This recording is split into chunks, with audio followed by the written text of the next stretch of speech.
here on any legal basis, even asking for asylum. First, they have to submit their petition. They have to wait outside of the borders of the countries, and if the decision is rejected, then they have to stay there. So until the EU does not assume this kind of stance, whatever package they will adopt, it is going to fail. This migration package that they have adopted yesterday, and I think entered into force as well, I can tell you for sure is going to be a failure. This is what has happened. And I am convinced that the Hungarian regulation is not something that Brussels should actually litigate against. We are actually under a procedure. The European Commission has taken us to the European Court to end this Hungarian regulation, when in fact this is the single viable functioning regulation in Europe. That's why we're not happy about the decision yesterday.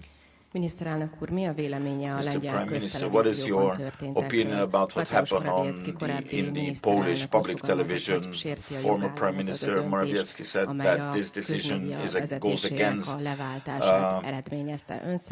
the rule of law, that the leaders of the public television have been relieved. Can such a thing happen in a rule of law? It seems yes, it can. We do not want to interfere into the dealings and the situation in Poland. Every Polish is our friend, even those Poles who do not consider us their friends. It is a long-standing historic community that we share. We see what is happening, the debate that is unfolding there, but this is not limited to Poland. If you look at it at a wider angle, on the horizon, you will see strange things happening in the Western democratic world. I do not want to comment on these one by one. I do not want to generate conflicts with any other countries.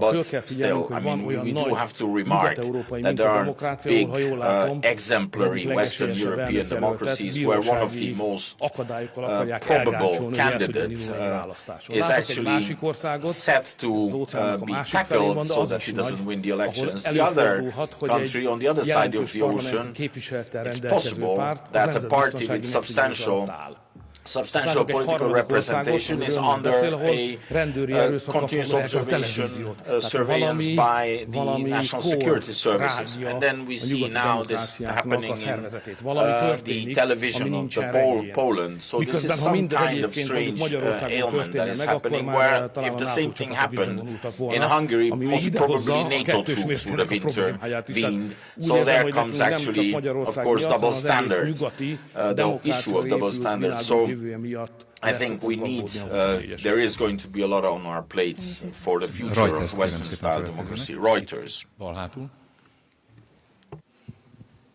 Köszönöm szépen, Szakács Gergely vagyok. Thank you very much, Gergely Szakács from Reuters. February EU summit. What do you want to achieve, Mr. Prime Minister? How are you ready to yield in exchange for the EU support or finances? What is the minimum that you want to achieve at the February summit? If I want to look at it analytically at the next summit, then we can separate at least two sets of questions, which in the political debate, as I'm seeing, have been mixed, fueled by some interest. But if your question was an analytic question, then let us look at the two issues as two separate distinct issues. You have the one question that you started with. Do we, and if yes, how much are we going to give financial assistance to Ukraine? 26 member states, or let's say the Commission, has the proposal that we should give 50 billion euros. 50 billion euros, we should give it to them for 4 years. The EU is also saying this money is not there yet. We are actually promising money that is not there yet. So we have to generate this money in some way. The Commission is saying, let us basically take out a loan together. Let's take out the loan together and give the money to Ukraine. And the Commission is also saying that if we finance this from a loan, let us put this into the budget, the 7-year budget, and let us give it to the Ukrainians through the 7-year budget. And the Hungarian position on this is that if we want to give money to Ukraine, first of all, let's not give it for 5 years. I mean, we don't know what's going to happen in a quarter of a year, not 5 years from now. So we need to set some kind of a rational deadline, time frame. The extent of the money should be defined based on how much the US is ready to undertake from the burden of supporting Ukraine. The third proposal of Hungary is, even if we were to give such money, this should not in any way be given through the budget of the European Union, because we are looking at an item which is of uncertain size and it's going to actually destroy our budget. Why should we introduce this money into the budget and then very complicated way disperse it from there, instead of coming together and say, okay, everybody should pitch in. Let's say with the budget like we do it, everybody should pitch in the amount of money that they are ready to give outside of the budget. And finally, the fourth problem of Hungarians is that we don't want to take out any loan together with anybody. We've done that mistake once. Back then we had some hopes. It didn't seem to be a mistake back then. COVID crisis, economic crisis, decline, we needed quick fix money. Member states needed that money. There was no money in the budget, so we created this recovery fund, which was fast, rapid, targeted, substantial amounts of money. And of course we took out a loan together. COVID is over. There are several member states who have not received a penny. It was not fast, it was not accessible. So we are of the opinion that to take out any loan together with other countries while we are in this continuous political haggle with these countries is not a clever thing to do. So the Hungarian parliament has this rule, and the Hungarian government is on this position as well. We can give money to anybody, to anywhere where we want to, but we do not want to take out a loan, and we do not want to become indebted together with other countries of the EU. Everybody should assume their risks alone. I would like others to accept this, but there's this other part of the issue as well. This was one side of the issue. The other side is that related to the Ukrainian affair, but in a separate way, member states have come up with separate kinds of different requirements to amend the budget. If we are amending it for Ukraine, let us amend it for this and for that reason. We have stayed out of this. Hungary said we do not need to amend the EU budget. This budget is good. But if we start such a process, every member state comes up with ideas that are important for them, well, Hungary will also come up with her ideas, but that is still to come. We will clarify that in the next coming 1 month. Thank you. Financial Times. Itt ül elő a kollega. Középen.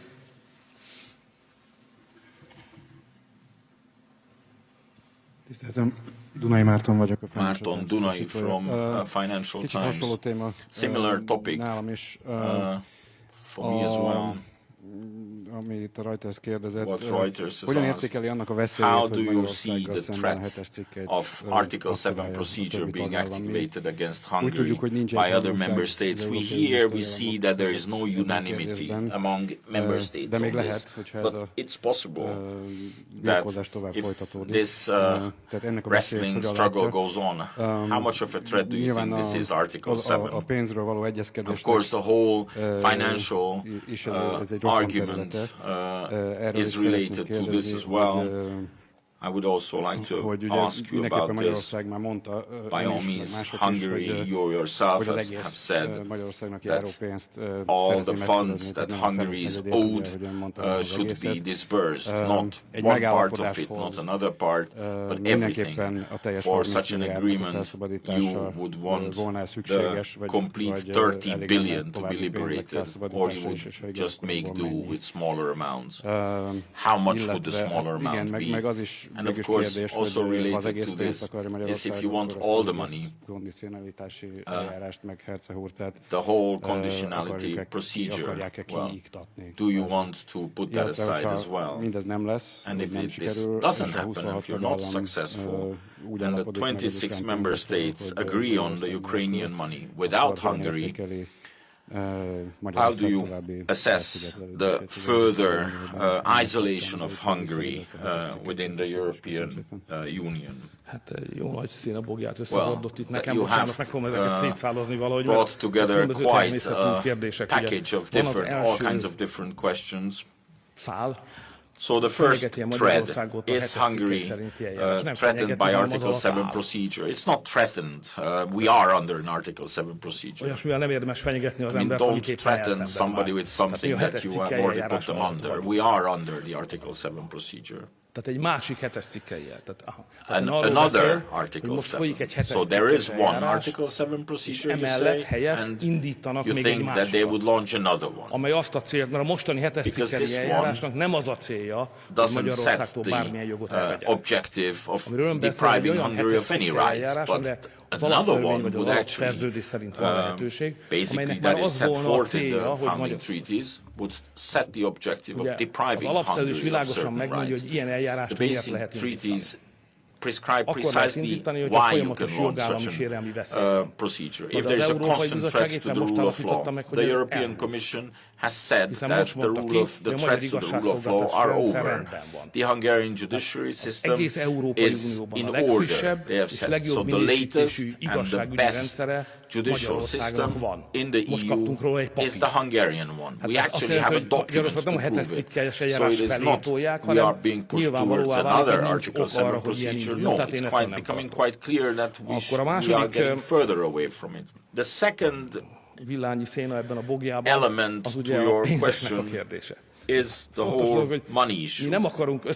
It's important. We do not want to link different kinds of topics that are alien to one another together. For example, money given to Ukraine, we do not want to link it to any Hungarian financial issue whatsoever. This would actually go against an EU principle of loyal cooperation, but also would go against to the habit of Hungarian political culture, where we do not want this.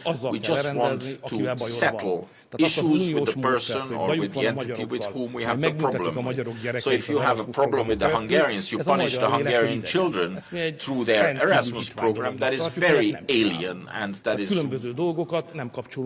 We do not do that. We do not link things together. If we have a debate and arguments with somebody, we settle it with them. So we can agree with the Ukrainians if on the Ukrainian issue, if the proposal is a rational one, an intelligent one. We do not want to link it to any other budget issue. Precisely, Hungary is the one who keeps wanting to separate financial issues. We do not want to be linking financial issues together, topics together. Consequently, because Hungary thinks that the budget is good, the EU budget is good, as it is, and if we touch that, it's only going to lead to trouble. We don't want anything. We don't ask anything. We just ask whatever is included in the budget be implemented. The money owed to Hungarians is in the budget. That's why we say that it is owed to us. If they don't want to give it to us, let's discuss. We don't want to include anything in the budget. We don't ask anything. All we ask is that there is a budget implemented. If they start to patch it, amend it here and there, of course there will be a Hungarian interest appear, and we will discuss accordingly. Was there something?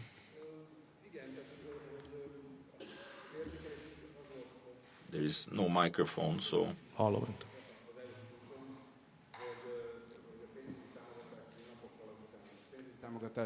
Financial, the decision on the financial support was made days after the money was liberated for Hungary. You say issues should not be linked. Events did, because there are some people who are interested in linking these. Hungarians are not. Hungarians are not interested in linking separate issues. So again, I'd just like to ask this. Regardless of money owed to Hungary being liberated, the Hungarian Hungarian position on money to Ukraine will not change. It doesn't depend on that. It depends on those four considerations that I mentioned. Thank you very much. Can you please ask structured questions, one or two, perhaps per person? And the Prime Minister always responds to these in a concise way. Origo.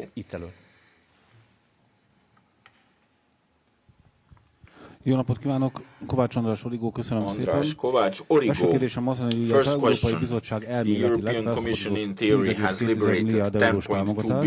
Ön ezt mondta erre, hisszük, ha látjuk.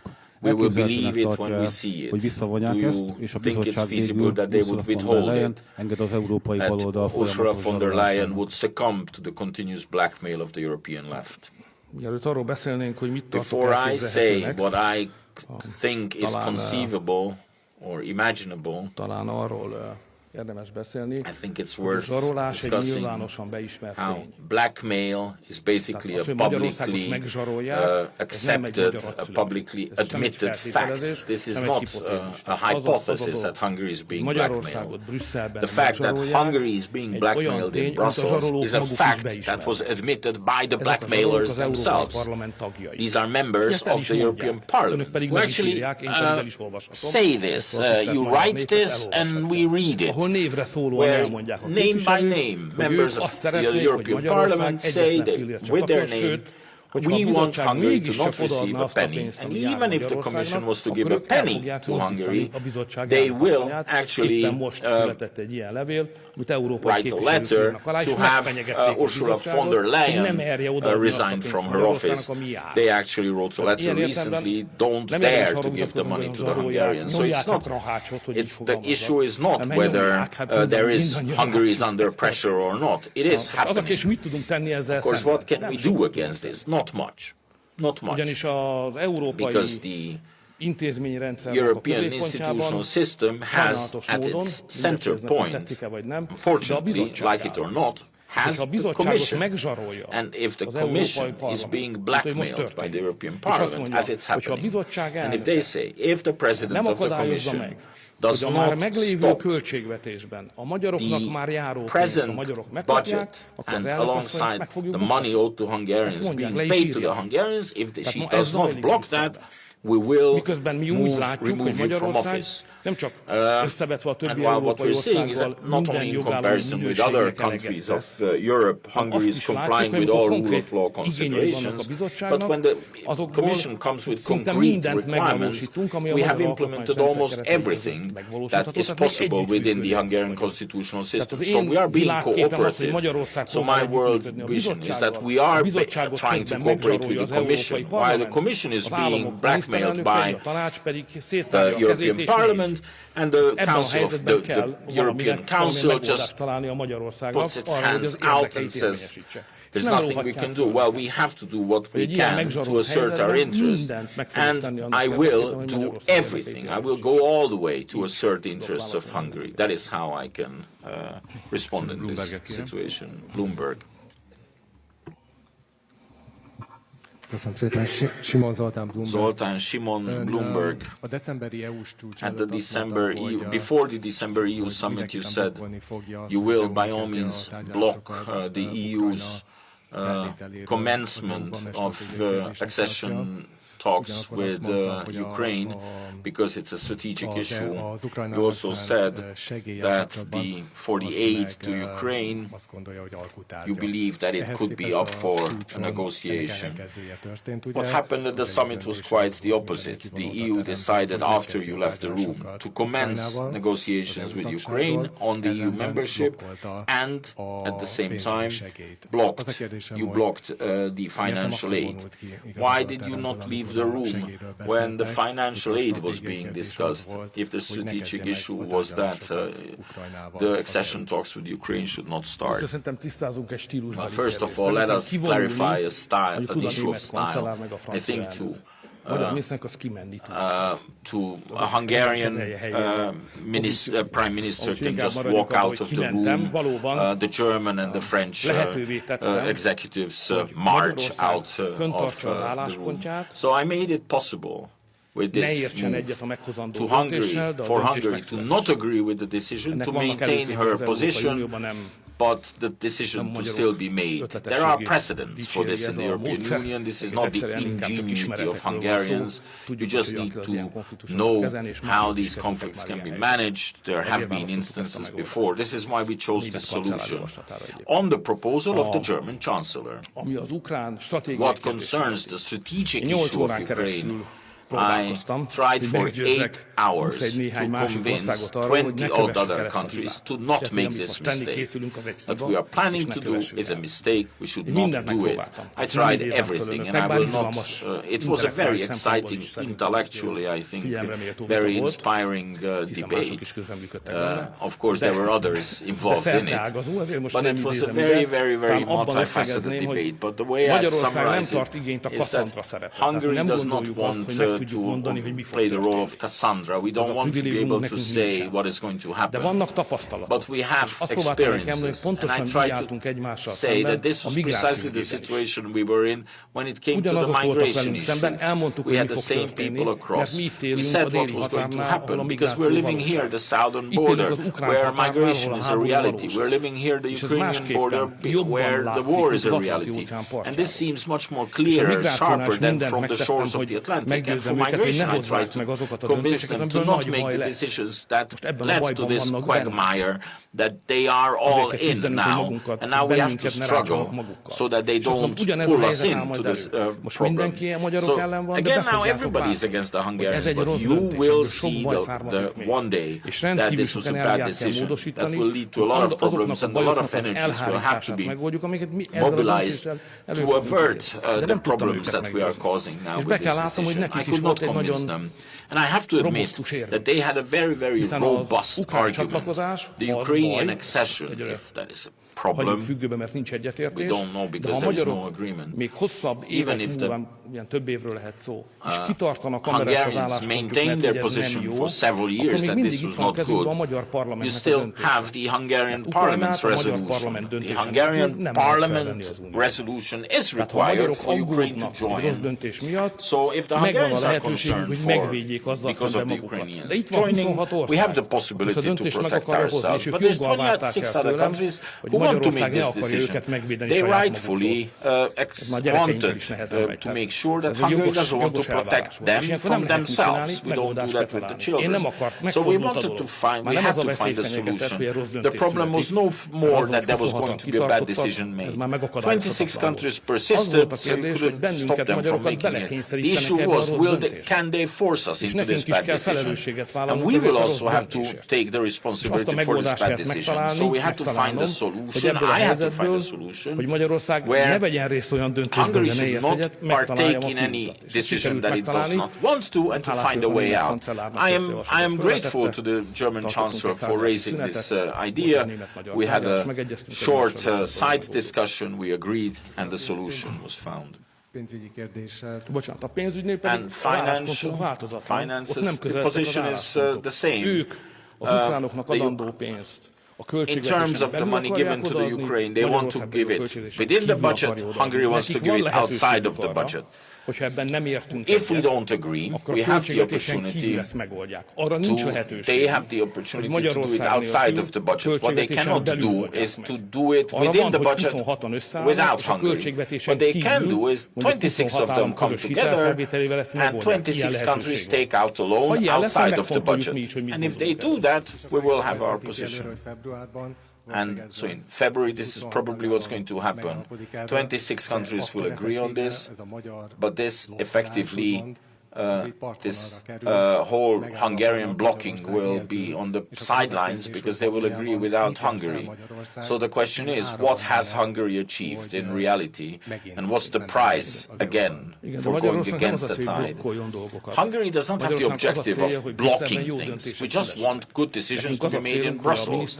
We just want prime ministers, the council, to make good decisions. We think to just give money to Ukraine from the budget and to threaten other lines of the budget, including Hungarian funds therein, is not a good decision. So let's make a good decision. This is a bad decision. Of course, it's no question that the will of Hungary can be circumvented, or certain member states Sok ügyben ki lehet kerülni, can be néhány ügyben meg nem lehet circumvented. kikerülni. On many Itt is megvan a issues and in lehetőség some arra a issues többieknek, hogy ha akarják it's not kikerülni. possible. De én még Here egyszer they mondom, also have the nekünk nem az a possibility to célunk, hogy nemeket circumvent mondjunk Hungary. Brüsszelben, mi We igeneket don't akarunk have the mondani. objective Jó of wanting döntéseket to say akarunk, jó no, megállapodásokat always akarunk. no in Brussels. We want De az meggyőződésem, yeses, hogy we want good Ukrajnának 50 decisions. milliárd eurót It is my adni, 5 conviction to évre give előre, 50 az unió billion költségvetéséből, euros to Ukraine amiben for erre 5 nincsen years pénz, ahead from the hitelfelvétel budget útján, of ez the egy rossz European döntés. Union for which Ehhez there is hozzunk no inkább funds egy- available, ez a but you have to magyar take out a loan.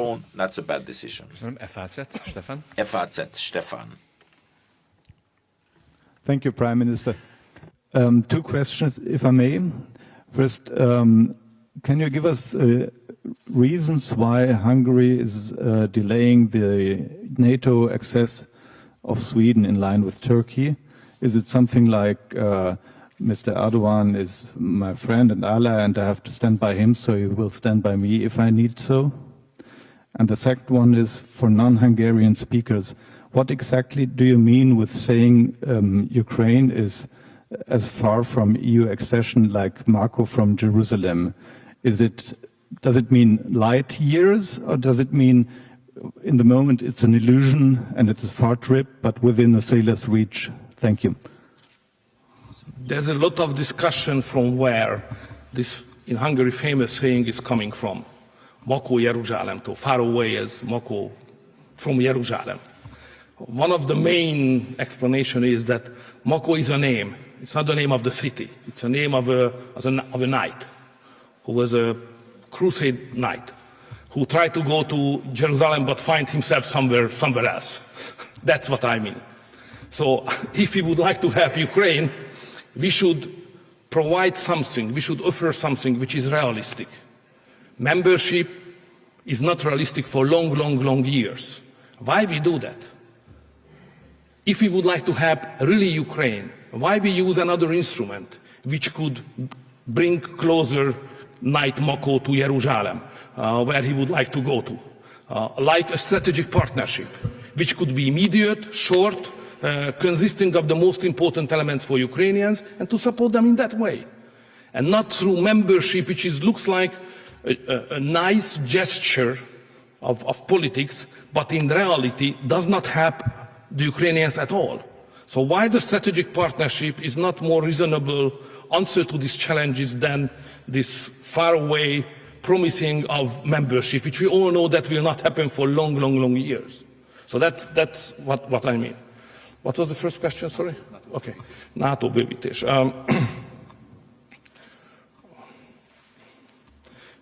Az első tény az az, hogy nincs The first török-magyar fact megállapodás. is that there is no Turkish-Hungarian agreement.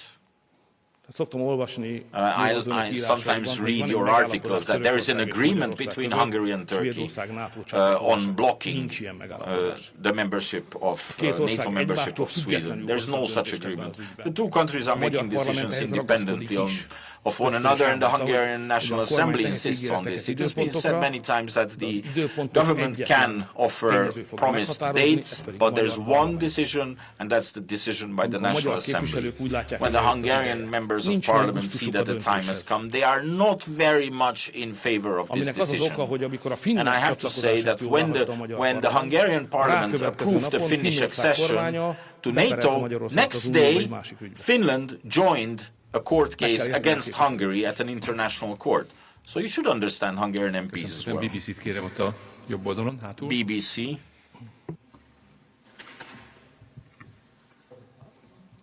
Nagyon szépen köszönöm a angolul. Thank you very much. I'd like to ask the question in English. So my first question, Prime Minister, the Russian President Vladimir Putin has said that he would like a demilitarized and neutral Ukraine. In the past days, you've made clear your differences with EU leaders on the issue of Ukraine.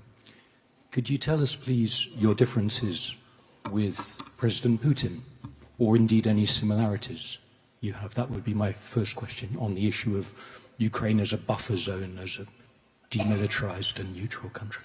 Thank you. Okay. May I answer in Hungarian, if you don't mind?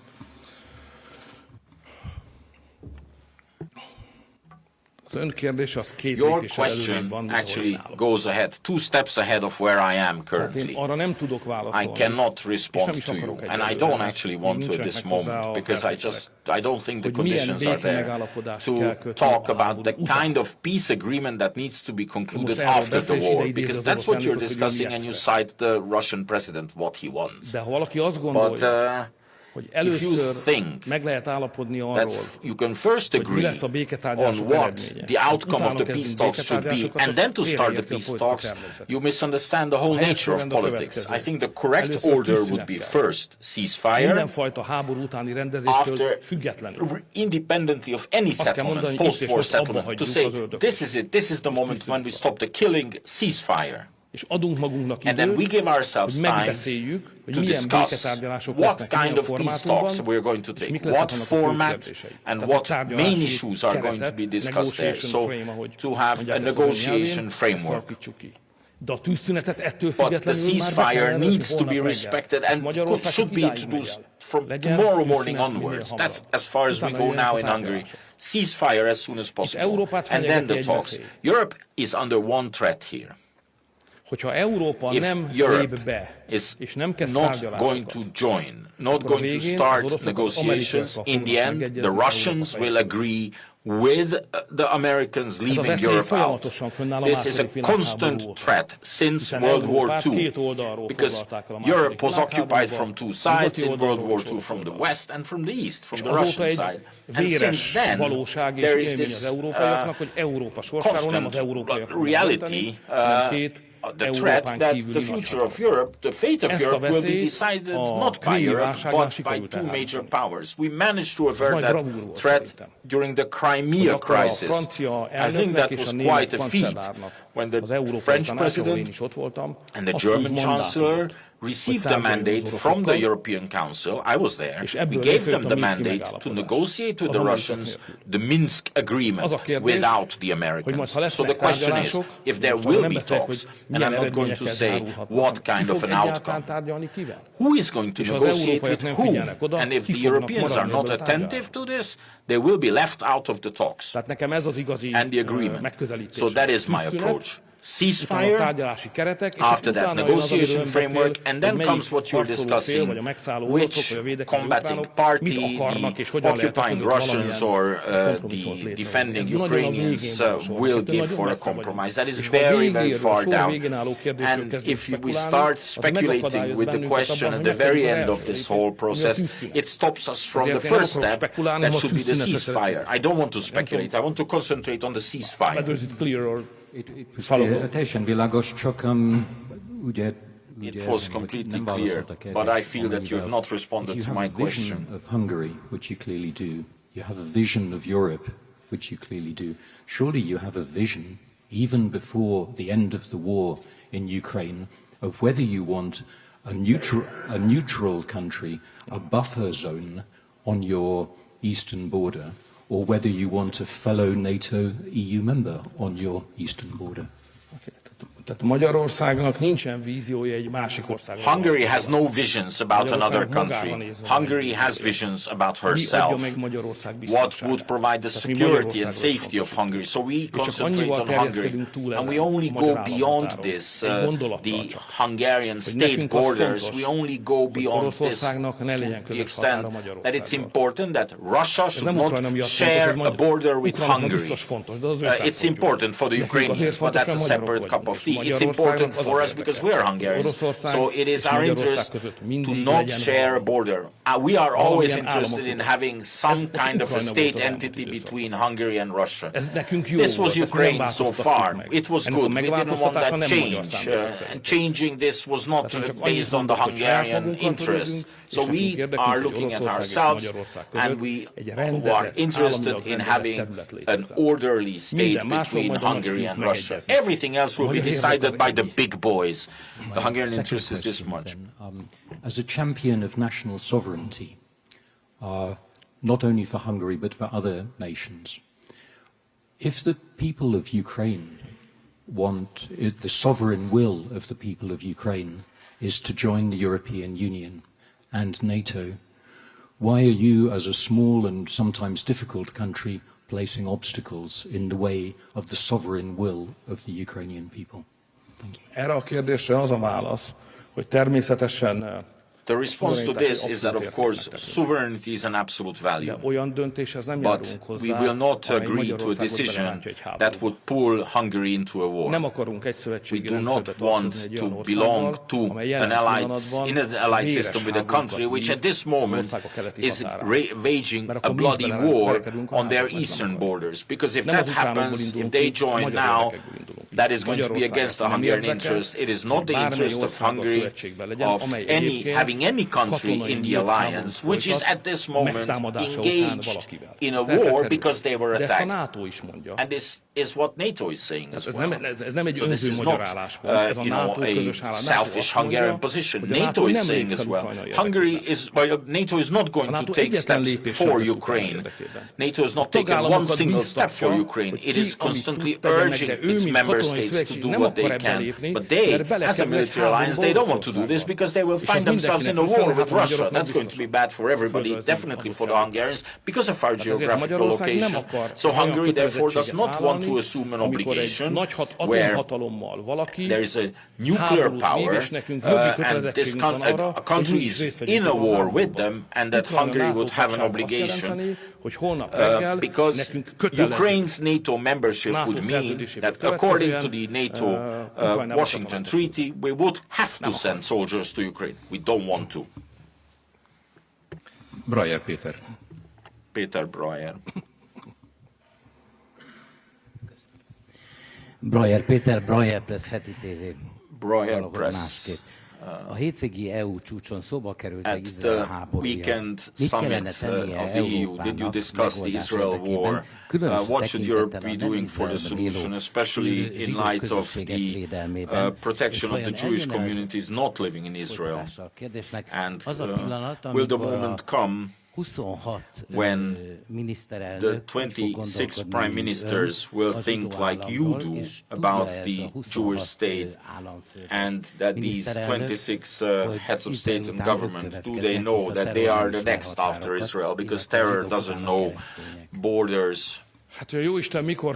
When, how God gives people, in what order gives people the light to see, well, I don't know, but there are clearly different positions on Israel and, of course, on the terror attack against Israel. There are markedly different opinions. You write about these, so I'm not revealing any secrets to you.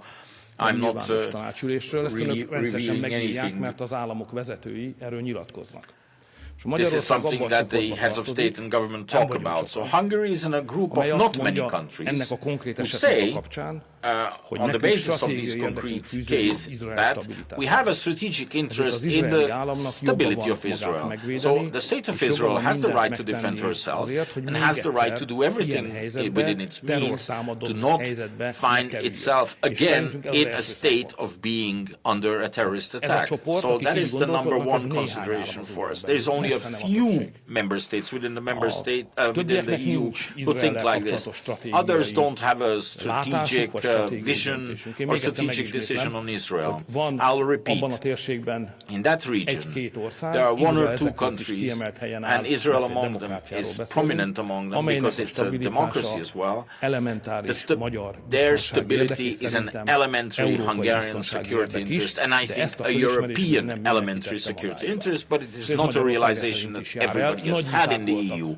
There were great debates at the council meeting, sometimes even over a single word. The differences at the end did not increase, but decreased. So it is not completely hopeless that ultimately there is going to be a pan-European position which considers the stability of Israel as Hungary is. Can the Commission give, we've talked about the Ukrainian aid, can the Commission aid a terror organization and not check what the money was spent on from the budget? First, of course, pénzt küldeni az money Európai sent, Unió költségvetéséből, az egy alávaló it is és really a fölbenjáró cowardly, tétek. sinful Nem mistake tudunk to arról, hogy send mi money történt volna. to a Nézzük, hogy registered, történt-e. Ki known sem tudjuk terrorist zárni, elég organization. We cannot rejtélyesen exclude it, történnek but ezek a dolgok, these, de egyelőre nincs there's a lot tudomásunk of arról, hogy ilyen történt. shrouded in a lot of De a második secrecy, dolog, amit but meg we kell don't néznünk a have mostani specific knowledge. terrortámadás miatt, The second hogy thing that vajon we a have nem to investigate is terrorszervezeteknek küldött the pénz, money sent to ami non-terrorist humanitárius, oktatási, vagy a organizations, jó égtudja milyen humanitarian, támogatást educational, mutatnak ki. whatever Abból kinds of aid, végül is how much nem of that került-e áttéteken keresztül pénz ended, if it terrorszervezetekhez. did, És ended ha up került, on akkor the azokat a accounts of támogatási terrorist formákat mind organization. felül kell If vizsgálni. it did, then we have to review these a szlovák és a lengyel választások után structures. After the mit gondol Slovakian and a the V4-es Polish elections, szövetségről? what do Most you vannak think olyan of the közös érdekek, V4 amelyek mentén cooperation? tovább Are there lehetne interests bővíteni az along line which you együttműködést? can expand your cooperation further? Can you have countries join who are not even members of the European Union, but think alike, like originally the Van egy V4 percem, did? akkor If I have elmondanám, one hogy moment, szerintem a I will tell you miért egy nagyobb why the jelentőségű annál, V4 mint aminek látjuk. is an issue of Mert ugye greater mi a significance V4-hez than what it kapcsolódó looks. vitákat látjuk. Because we only see these debates, arguments within the V4, because that's what the daily press is about. But if you took a higher view of it, if you looked at the V4, you will see a strategic image unfold. The V4 tries to bring together countries who are in between Germany and Russia. So V4 is an endeavor, an attempt to realize Central European azzal a cooperation. céllal akartuk ezt megvalósítani, The idea of hogy creating this was Európában ne egy francia-német tenger not döntsön minden have fontos the ügyben, French-German hanem axis miután mi decide on közép-európaiak, everything in a Europe, nagyobbhoz képest but because kisebbek we vagyunk, Central Europeans társuljunk are össze, smaller in álljunk comparison össze, to the hozzunk Western létre ones, stratégiai if we come kérdésekben together, szövetséget, és if legyünk we have a akkorák, mint a strategic franciák vagy a alliance, németek. together we A can be the V4-et size of megnézzük, Germany or France. népességben, If you look at területben, population, nemzeti you look at össztermékek territory, tekintetében, most azt GDP, mondom, katonai erőben is, I would wager even military might, we are comparable to France and to Germany. And the idea, the original idea, was to actually have it recognized that Central Europe has a weight, has a significance and a voice. And the French and the Germans should agree and should accept that three major groups of power should decide in Europe.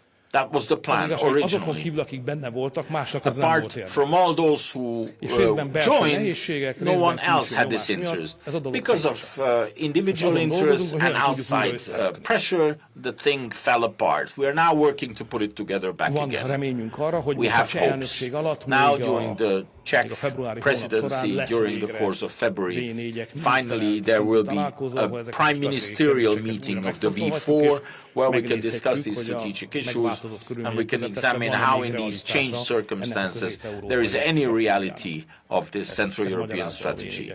That is what would explain the sad, pitiful situation of the V4 currently. AP-t kérem szépen, AP. Justin, itt középen.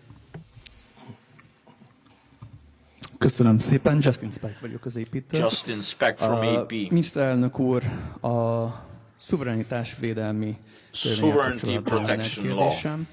Voltak az elmúlt időben kicsit ellentmondásos üzenetek a kormány részéről azzal kapcsolatban, hogy miként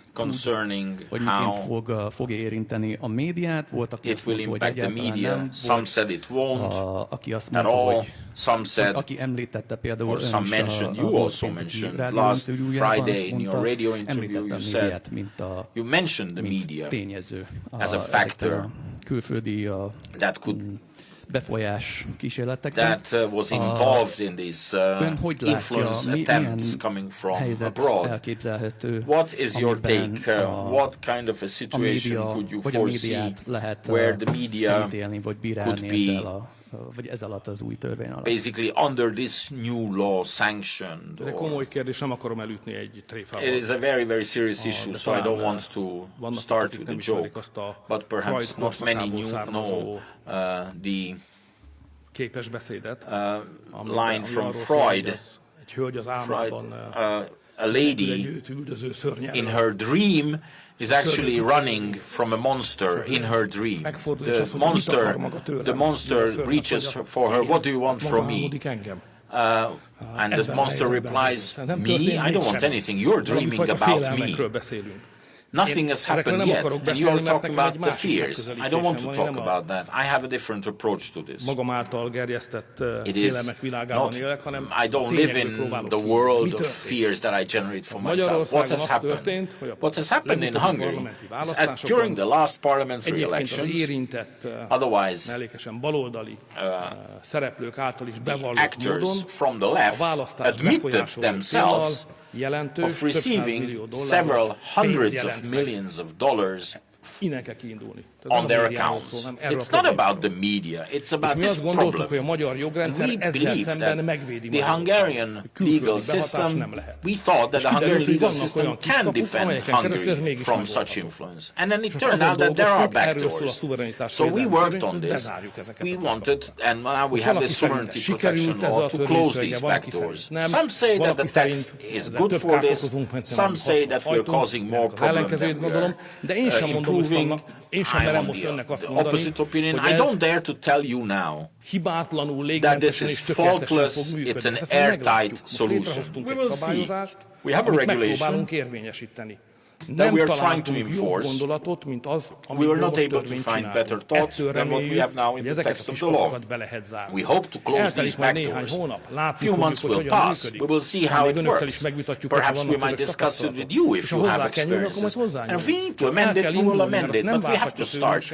No one can expect from us. I mean, the voters expect the opposite. To stand there, you know, like, as we say in Hungary, and with hands in our laps, just watch idly. Yeah, well, things happen. A few hundreds of millions of dollars have been sent here. You cannot expect us to do that. You have to do something. It's impossible. What can we do? We are anti-communist fighters. So we looked for a solution. We said, how did you have to fight against the communists? Because we believe that the mighty power that we are fighting against we need to fight with the same methods. When we created Fidesz, we said we needed to fight in the public domain and with transparency. That's how we said we wanted to topple the communist system. Ultimately, we also managed to send the Russians home, the Soviets home, rather. So this is the big power coming from abroad. A lot of money wants to exert influence on Hungary. How do we protect ourselves? Public domain and transparency. So we hope this act will serve the cause. If not, give it a chance. Thank you very much. And going back to migration, az elmúlt pár hónapban kicsúszhatatlan dolgok történtek a szlovák-magyar határon. Usual things happen on the Slovakian border. With Hungary, the Slovaks closed the border. But not only the Slovaks, the Polish, the Germans as well, because several thousands of migrants started entering Slovakia from Hungary. Az hogy fordulhatott elő, amikor van azért a határzár a déli határon? Mi történt a határzáron? Volt egy időszak, amikor fence on the southern border. Was there some time that it wasn't functioning well? How was it possible that, according to media reports, I went down to the border as well? Practically speaking, this phenomenon has disappeared on the Slovakian-Hungarian border. What happened in that time? What happened with the fence? How did they manage to approach the border? I need to correct my previous sentences. I do not want to make a mistake here. So when I said several hundreds of millions, that was not dollars. Several hundreds of millions, several millions of dollars. So let's be precise. Several millions of dollars. Migration. We have our border protection system. The state of that, the performance of that is constant. It is what it is. We want it to be 100% proof. Sometimes they manage to cross it. And we have to have law enforcement catch them, take them back. It's a very, very difficult process. We could not keep the military anymore on the border. The Ukrainian war erupted. The army has to exercise and border protection is not exercised. So you need to prepare the military. God forbid a conflict happens. So the police were left on the borders. The police actually being ordered to go serve on the border meant that public security didn't work well. We wanted to employ about 4,000 people to guard the borders, only 2,000 we managed to. Jól fogalmazok, olyan 700 és 800 milliárd forint közötti összeg az, amit eddig elköltöttünk. Billion euros that we have spent. It's taking away money. Brussels is not giving us a penny. We have received less than 1% of the total cost for border protection. While the migrants are more and more fierce, they have weapons, they are shooting at the border patrols. So we are in a very difficult situation. We are standing our ground. We are trying to stand our ground. The police and the military, well, I can only talk in the highest levels of praise, but sometimes migrants will make their way too. Then we try and catch them. I will not accept any statements that in terms of the quality of border patrol there might have been lapses in the security. It performed in February just as it is performing now. You did not say it, and it's not personal. I read sometimes this speculation that we let this border security lapse from time to time because of some secondary interests. That is not true. There is another problem we have. I don't want to discuss this too much. That this border protection is only closed towards Serbia. A new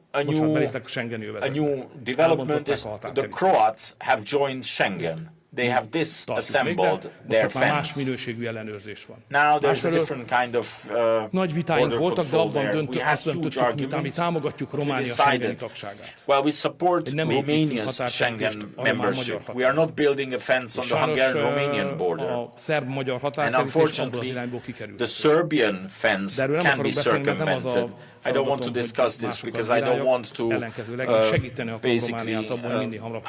I want to help Romania join as soon as possible, and in the end, if they join, we will then have to protect the southern borders of Romania. Of course, there are these surges,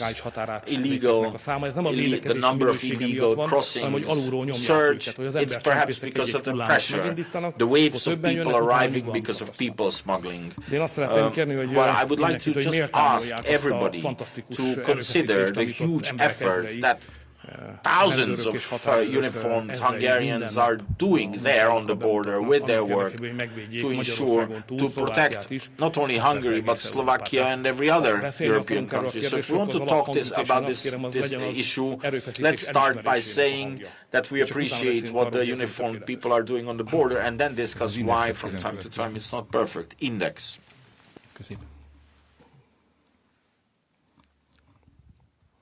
Köszönöm szépen, Holló Bettina vagyok az Indexről. Bettina Holló from az első Index. kérdésem az lenne, First hogy question. eredetileg már ugye az Brüsszel parlament elé került volna a gyermekvédelmi törvény beszigorítása. Stricter version of the child protection law in front of the parliament by autumn. This didn't happen. Is the draft ready? What kind of changes can be expected? We have our limitations. We just cannot wage two battles at the same time, sovereignty and then child protection.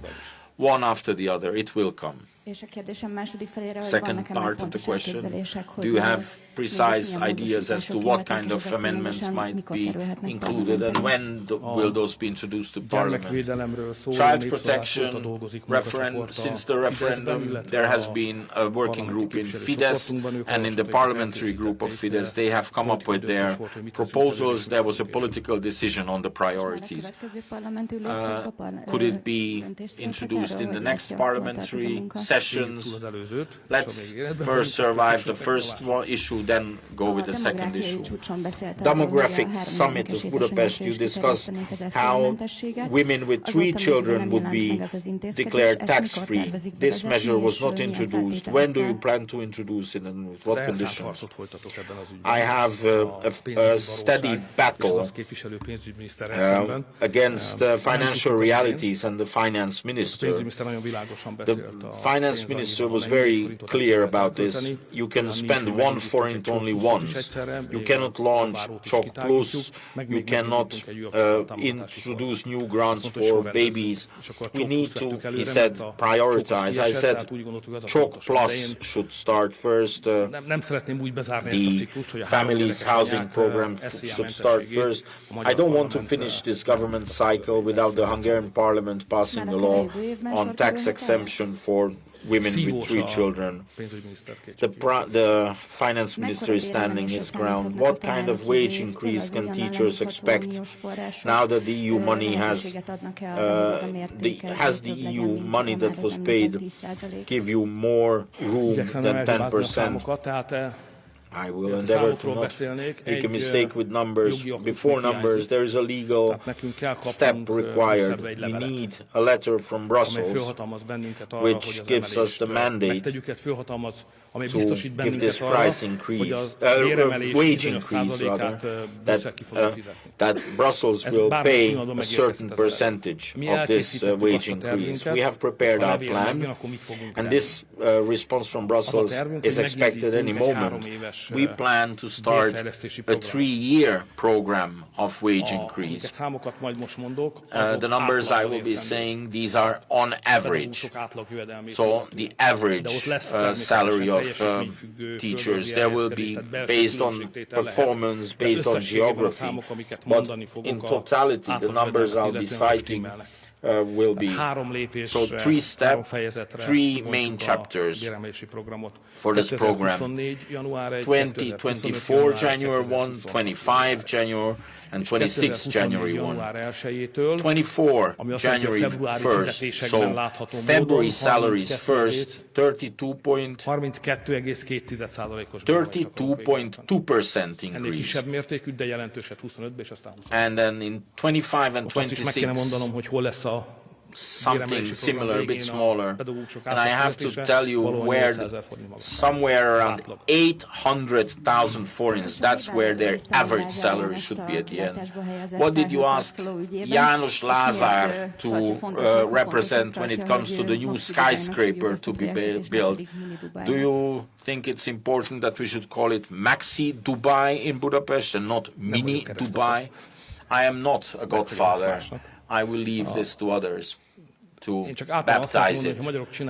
If Hungarians do something, let's not call it mini. I mean, we are past that. You know, the small Hungarians, they always want to convince us, you know, the small Hungarians in small Hungary. If we do something within rationality, in terms of size and in quality, it should be maximum. That's why I don't like the expression national minimum. I'm sorry. We need to go for the national maximum always. It's a question of attitude. It's a question of instinct. So it's not about the project itself.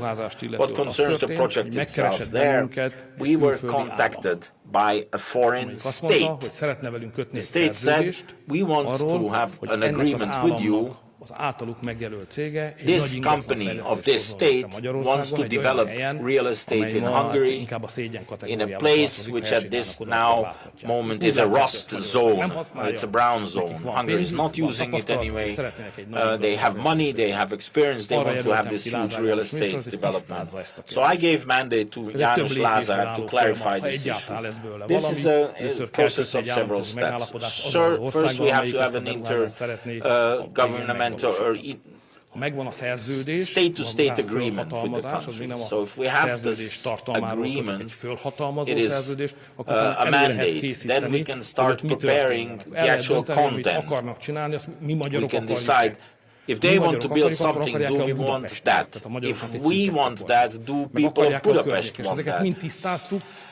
And once we've clarified that, then something can happen. This is where we are. We are not far from coming to an intergovernmental, international agreement a jelentkezővel, with this ami még nem arról szól, hogy mi country, fog ott which does történni, not hanem arról, hogy decide egyáltalán on what's going to happen arról, there. hogy It's just a mandate for discussion on what's going to meg happen. inkább felejtsük el. And this Dubai, let's forget it, please. Fiatalabb I nemzedéknek mean, the younger generation ez seem, I don't know what if it's catchy for them. Some people might like that. I think I would be much.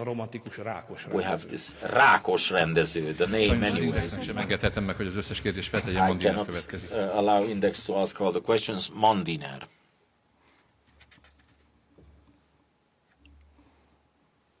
Köszönöm, ha már Kacsodániel Mandiner, ha már kormányközi tárgyalások a Ferihegyi repülőtérrel, annak magyar megvételével kapcsolatban hogy állnak a How are your negotiations on buying Ferihegy Airport? How many players in the discussion at this moment?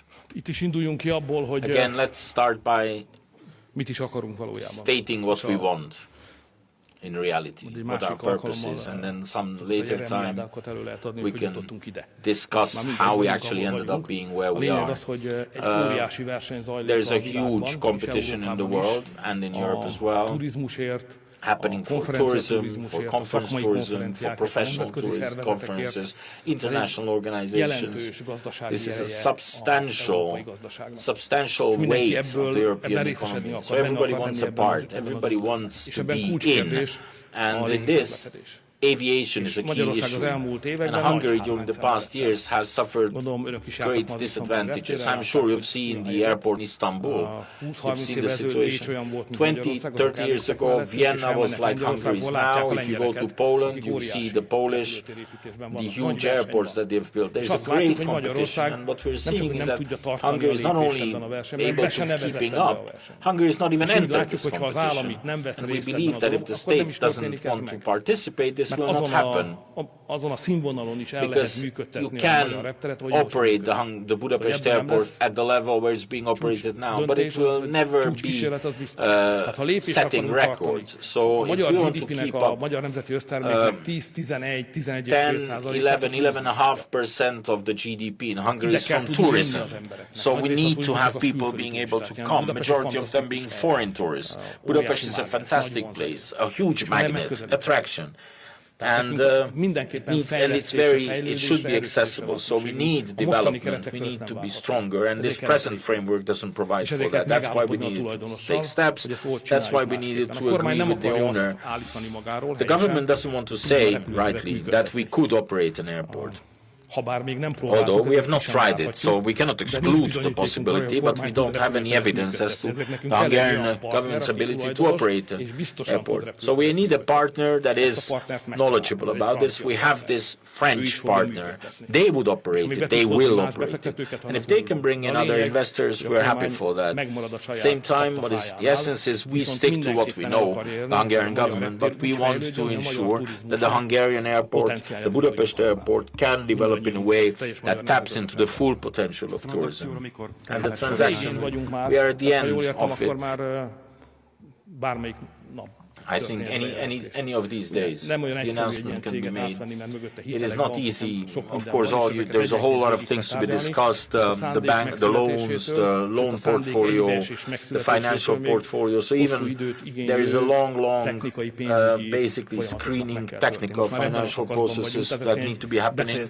So I think I consider this to be a concluded business. I think it's a fait accompli with some technical issues being clarified now. You mentioned an American court ruling about the Trump campaign in Colorado. An independent American court made this decision. Many of those who are against Trump are happy for it, but although many of those are happy who are for Trump, we cannot, of course, have a say in the judicial system of the Americans, who are the judges and who make the decisions. It's up to the American people. There is one request we ask. Stop lecturing us. Utolsó kérdés, Last question. President Zelensky has invited you again for diplomatic talks after the EU summit. Are you going to meet him? Do you plan anything? Have you been invited officially? Well, we found ourselves next to one another at the inauguration of the Argentinian president, and I accepted his invitation to talk, and I said, yes, let's discuss, but what should we discuss? So this is not happening. He said bilateral relations. I said, okay, I am at your disposal. I said to him on bilateral issues, let's have the two foreign ministers prepare the talks and it will happen. He said he wants to talk about EU membership. I said to him, first settle let's have the European prime ministers settle what you want, and then we will be able to sit down. So we can safely say that he has invited me and I've accepted that. ATV.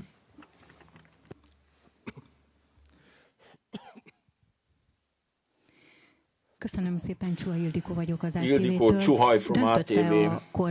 Has the government decided on Tuesday that those under 14 and civil servants would be allowed to travel free on public transport? Nem döntött, de az előbb elfelejtettem említeni, but I forgot to mention, when we're talking about the teachers, when we talk about teachers, include the kindergarten teachers as well. Arról viszont döntöttünk, hogy and we have decided that they need to be included. And we have not discussed the public transport. No, there is no such decision.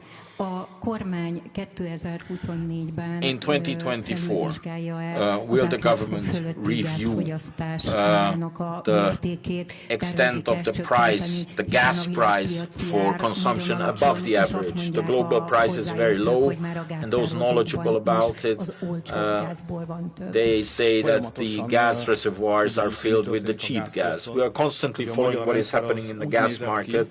The Hungarian system was such that gas and electricity was given at a uniform price to everybody. This was where the utilities were, utility prices were frozen.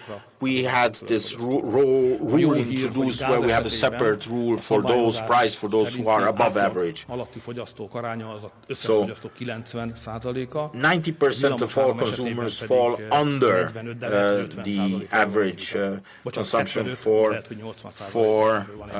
gas, and 75% of all consumers are under the average for electricity. So the Hungarians, the vast majority, are under the average. The price for those above average consumption is the following. All those who are paying above the average for more, they will be paying less for the portion under the average. So it's not that if you're outside of this average, everybody is in the system until the average level and only paying more at the level above. May I add here, we have made it possible for people to leave the system. All those who think that the market price is better, they can just leave the system and then they'll get the gas at a market price. Thank you very much. But when will the government review the possibility of reducing the price of gas above the average consumption? We had to set up a separate ministry. We have known each other for a long time. You know that I don't like too many bureaucrats, too many red tape. I like to have as little as those, but we had to set up a separate ministry because the market is changing so fast, prices are changing so fast, you need to continuously follow that. We do not have any time limitation. The government is continuously monitoring through its minister what is happening, and the majority of decisions are not made with us. It's the Energy Office, an independent body that decides. What we do is we constantly monitor what is happening and decide whether we need to signal to this Energy Office that an intervention is required. So, spring, will you have a review next spring? I cannot tell you when we need to decide with this continuous monitoring. What is for sure what Minister Gulyás said, nobody is offered a bad deal. If you don't like it, you can leave the system now and you can buy your gas and electricity on the market. Nobody is worse off than being on the market. If you believe that you're worse off, you can leave this system and you can just procure your energy on the market. János Lázár, your minister, attacked the Sándor Palace very strongly today, saying that it was cowardness and a communist posture that the President of the Republic sent the so-called palace law for constitutional review. This is a very, very unusually harsh words against the President of the Republic. A kormány a köztársasági elnöknek személyétől függetlenül, regardless of who the president is, the president embodies the unity of the nation. The government will always express their respect to the head of state. Is it allowed for members of the government? I said in totality of the behavior of the Hungarian government is going to be one of respect. Candidates for mayor of Budapest, will you be nominating a candidate in spring? When? The government is not nominating anybody. Fidesz is. You are president of Fidesz. Yes. At our last presidium meeting, we decided that latest by March, we will name a candidate. We think it's an obligation. We are happy to nominate a candidate. The biggest political force in Budapest is Fidesz and its alliance with the Christian Democratic Party. We might not be at 50% at the end. We will fight to have more than 50%. This is the largest political community. We will fight for it. So there will be a candidate for mayor as well. Was it a coincidence that Orsolya Ferenc was sitting next to you at the Fidesz Congress, or are the rumors true? She is one of the possible candidates. And also there were other rumors, news that Dávid Vitézi might have been one of the potential candidates. Albeit we know politics can be different, is trying to convince him to become a candidate. We all live in this city. This is one big cafe. This is one big cafe. I can only tell you what the Fidesz Presidium has decided, Fidesz board has decided, that we will name our candidate in March. Everything beyond that is cafe, rumor, grapevine, RTL. Köszönöm szépen, Kéri Barna vagyok az RTL-től. Barna Kéri from RTL. Az előzőekben többször is szó Prime Minister, you've mentioned several times the Ukrainian-Russian war. When you met with Putin, President Putin, did you tell him concretely that he should end this war, this military operation, that they should not continue shooting anymore? I asked him, are you ready to start negotiations for a ceasefire? That's the way I talk, especially not with the Russian president, who is the leader of a country. I have asked this question in the appropriate form. Why did you call it a military operation that you just called? Because it's a military operation. There was no, there was basically no casus belli. When war was not declared, if we start, well, we use it intermittently, interchangeably. We should be happy as long as there is no war, because if there is war, there is general mobilization, and I would not wish anybody for that. So I will continue to call it war or military operation, as the guest requires. 1 year ago I asked you the question, and based on the present data I will ask the question.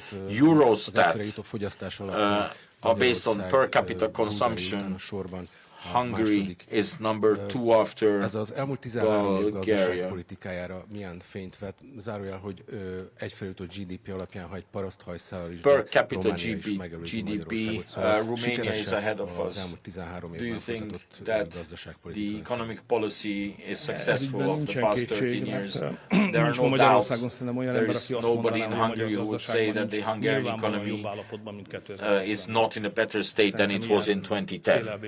I mean, no, there is nobody who would venture to say that in Hungary. How much better could it have been better? Well, the fact that this is a different country with different perspectives, different stability, different capital weight, different salaries, different employment structure, I think that's not a question. I think it would be a foolish debate to discuss whether the Hungarian economy is in a better state than it was in 2010, when from the Gyurcsány Bajnai socialism we transitioned into this economic era. What concerns data, I suggest you be more cautious. We are not in the same currency, so it's important what you calculate in. Consumption is just part of the life savings, assets, are important things. It's not just you can just extract something, I'm in the front or in the back. In some other factors we are very much ahead, but I don't think you can draw great big conclusions.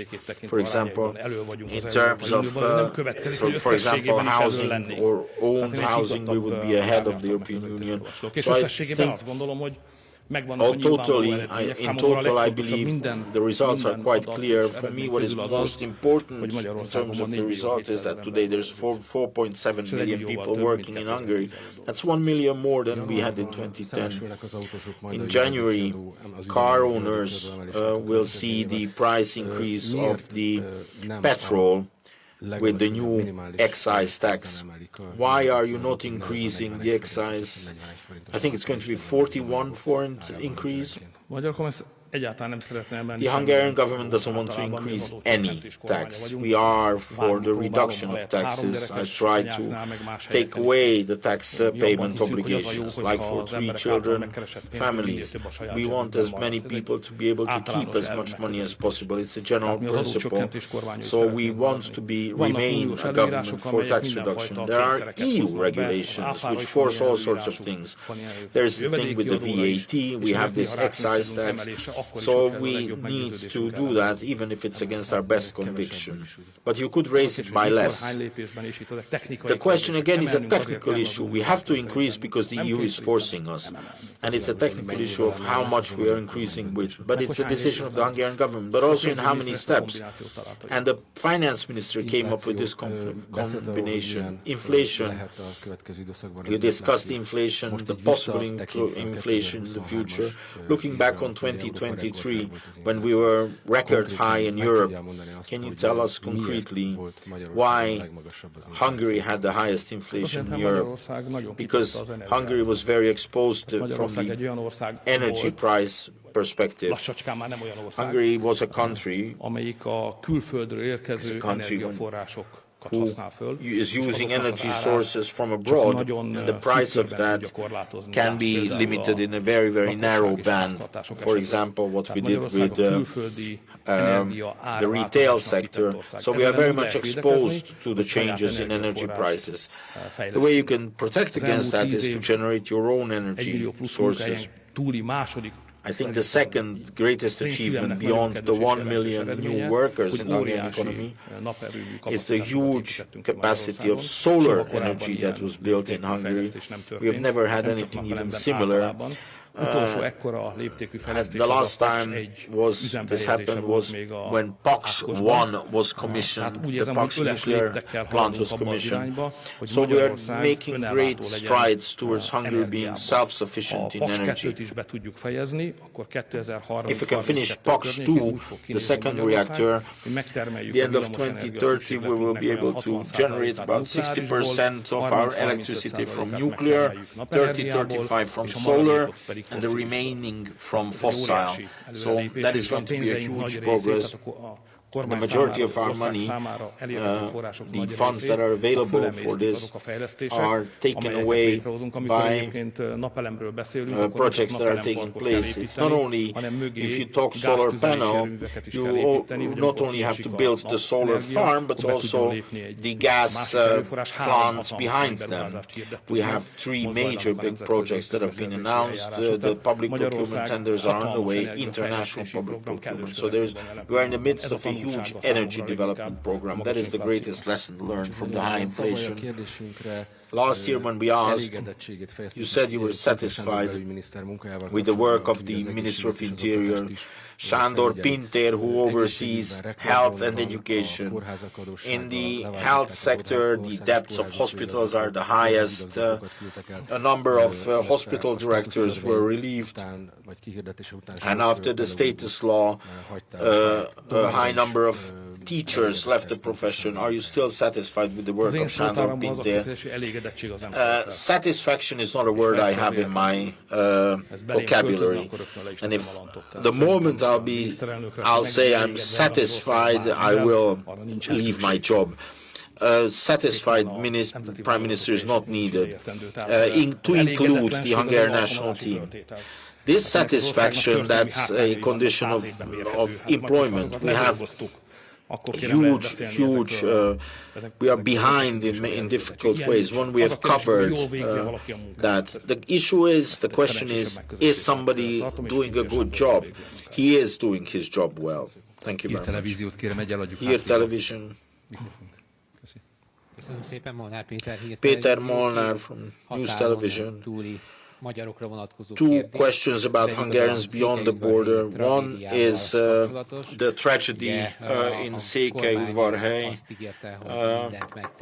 The Hungarian government has said that they will do their utmost to help. What can the Hungarian government do for this? And the second one is Transcarpathia. There is a new minority act in Subcarpathia, Odorhus Szekujeszk in Transylvania. So the collapse of the secondary school building in Székelyudvarhely, Zsolt Semjén was mandated by the Hungarian government to be at their disposal to provide all assistance to the staff, the students and the school itself if they require more money than what is available locally for reconstruction. And I hope that Zsolt Semjén will tell us in more detail. What concerns the act in Transcarpathia, it's important, but I don't want to bore many of you here. For some of you it might not be as important as it is for the government. But we all know that minority protection is one of the complicated things in global affairs, because rules and regulations have mean nothing if there is no solid practice behind them. We are not moved by texts of law. We have seen enough of these minority protection laws after the First World War in Europe. We are more interested in the practice put behind it. So we are studying the new law, and we are in no way wanting to underestimate its value. We proposed another solution to our Ukrainian friends. They took away a law that was in place from the Hungarians. In 2015, there was a law that was guaranteeing the rights of the Hungarians. There was an established practice that was working well, that was good for the Hungarians. They were satisfied. And what we are asking is, why don't you just simply reinstate the law that you had in 2015 with the practice that you had, and let's conclude this, finish this issue. Instead, now you're passing a new law, and we'll spend many years discussing whether it works or not in practice. So it would be a better solution. This is what we are representing in Brussels, not only in Transcarpathia, that it would be the rights that they have been deprived of in 2015 should just be reinstated, and then the sun will shine again, if not in Donetsk. One more question. Let's not leave out the Slovakian, Hungarians in Slovakia. Well, the Hungarian politicians are looking for their domain, their ground. Can you be of assistance to them? I'm treading very cautiously here. There are all kinds of good issues, sensitivities that impact on good neighborly relations.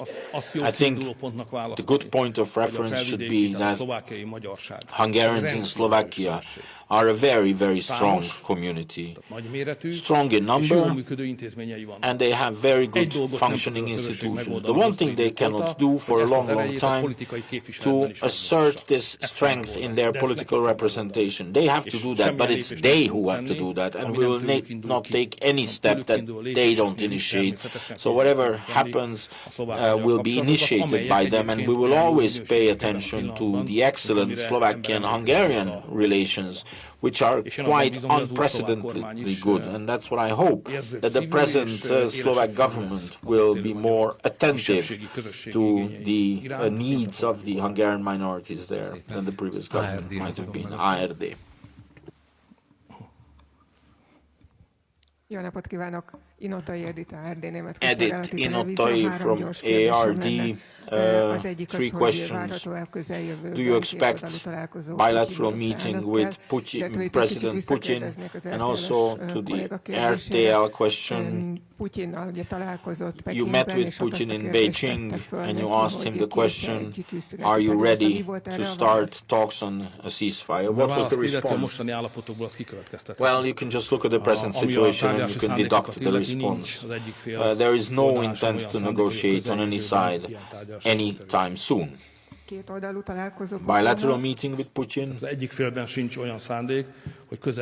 None of the parties intend to have such a bilateral meeting. And the European Parliament election, Mr. Prime Minister, you mentioned that there is a hope for a right-wing breakthrough. In this case, would you be contemplating in Fidesz to join the Identity and Democracy? The negotiations are constantly going on with the European Conservatives, ECR. We are not changing our independent status before the EP elections. We will see after the elections what is right. We always want to keep our objectives in front of us. Who with who, which party, these are technical issues. We should not lose sight of the big strategic objective. If you allow me to respond more at length, in Brussels, things are not going well, they are unbearably bad. European Union was created for peace and welfare. In our borders there is no peace. It seems the European Union is not able and capable of creating peace on its borders, and it's not only in open war-like situations, but also in resurging conflicts like what you see on the Balkans. At the same time, we wanted prosperity, and the European economy is not being stronger, not increasing, not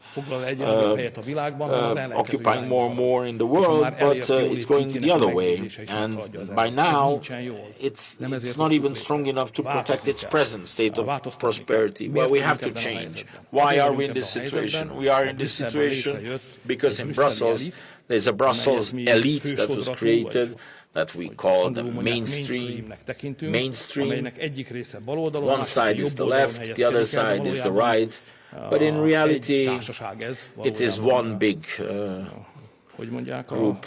Tanú című filmben az akasztás előtt. Egy branch maguk. Tehát egy branchban vannak ezek, és egy irányba húznak. Ugye az egyik az balnak húzza magát, a másik meg jobbnak, de valójában ez egyfelé húz egy branch. Ezen változnak. Ebből van minden baj. And they are the cause of every problem. You don't have this political competition in European politics anymore at the European institutional level. So we want this whole party structure that is heading in the wrong direction as well.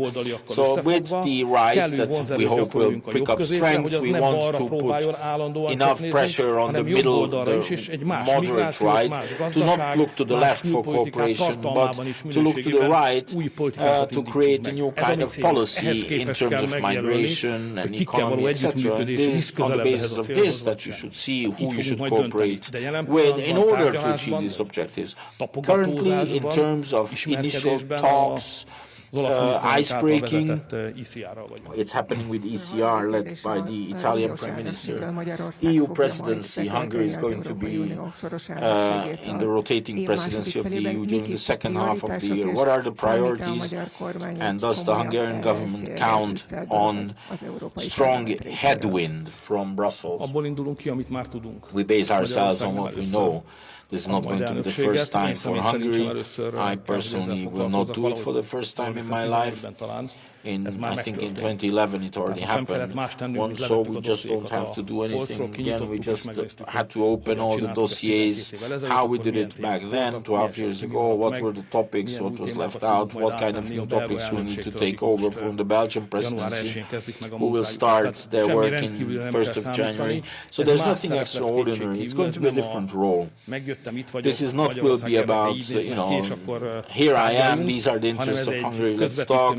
This is going to be a mediator, arranger, fixer kind of role. I think one that fits us much better. How we can also at the same time assert national interest, that's a separate cup of tea. That's something that should be discussed by those who are more entitled to do that. Thank you very much, Info Radio.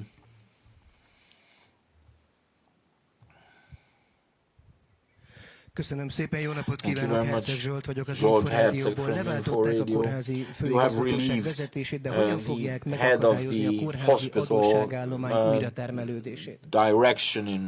Napokban hosszú szakmai megbeszéléseket folytattunk szűkebb körben. We have had lengthy discussions on the hospital management issue. Again, what is the cause of the problem? What is the root problem for a dozen years now? The Hungarian health system is not private and it's not public. It's something, it's a mixture. We are afraid to go in the private direction. We don't want to. That would mean we would have to privatize the social security system, which would not be a good solution, a painful solution for who are not well off. So we want to have the single state social security system. We don't want to walk down the path of private hospitals. If we don't want this stray system to exist, we need to go towards a state health system. For some, this is a step back. For others, this is a step towards order. I don't want this debate. We are heading for a better regulated state system, which does not, of course, deny public health systems' existence. If you want to use public services, private services, you can. We don't want it to be mixed. As usual is with such stray systems, the profit stays with the private system, the costs are left with the public system, and that's not good for the citizens. So this is what we're trying to clarify. It's very difficult because when you have this kind of mixed stray systems, it's very difficult to separate the different threads. The same operation, same time, has different prices in one hospital and the other hospital. You're talking about several thousands of lines. That's what we're doing now. This is a work that needs to be done faster. That is why we decided to relieve the Director General for Hospital Administration. But we need months, years before we have a well-regulated public system in place. The private health system already sees where they can run, exist in a profitable way, but exist next to the public system, but this takes time. Most important is that this kind of, we have basically done away with the possibility of this two systems being mixed, and we are forever grateful to the Chamber of Doctors, medical practitioners. They actually came up with the proposal to do away with the system of gratuity money that was being paid into the pockets.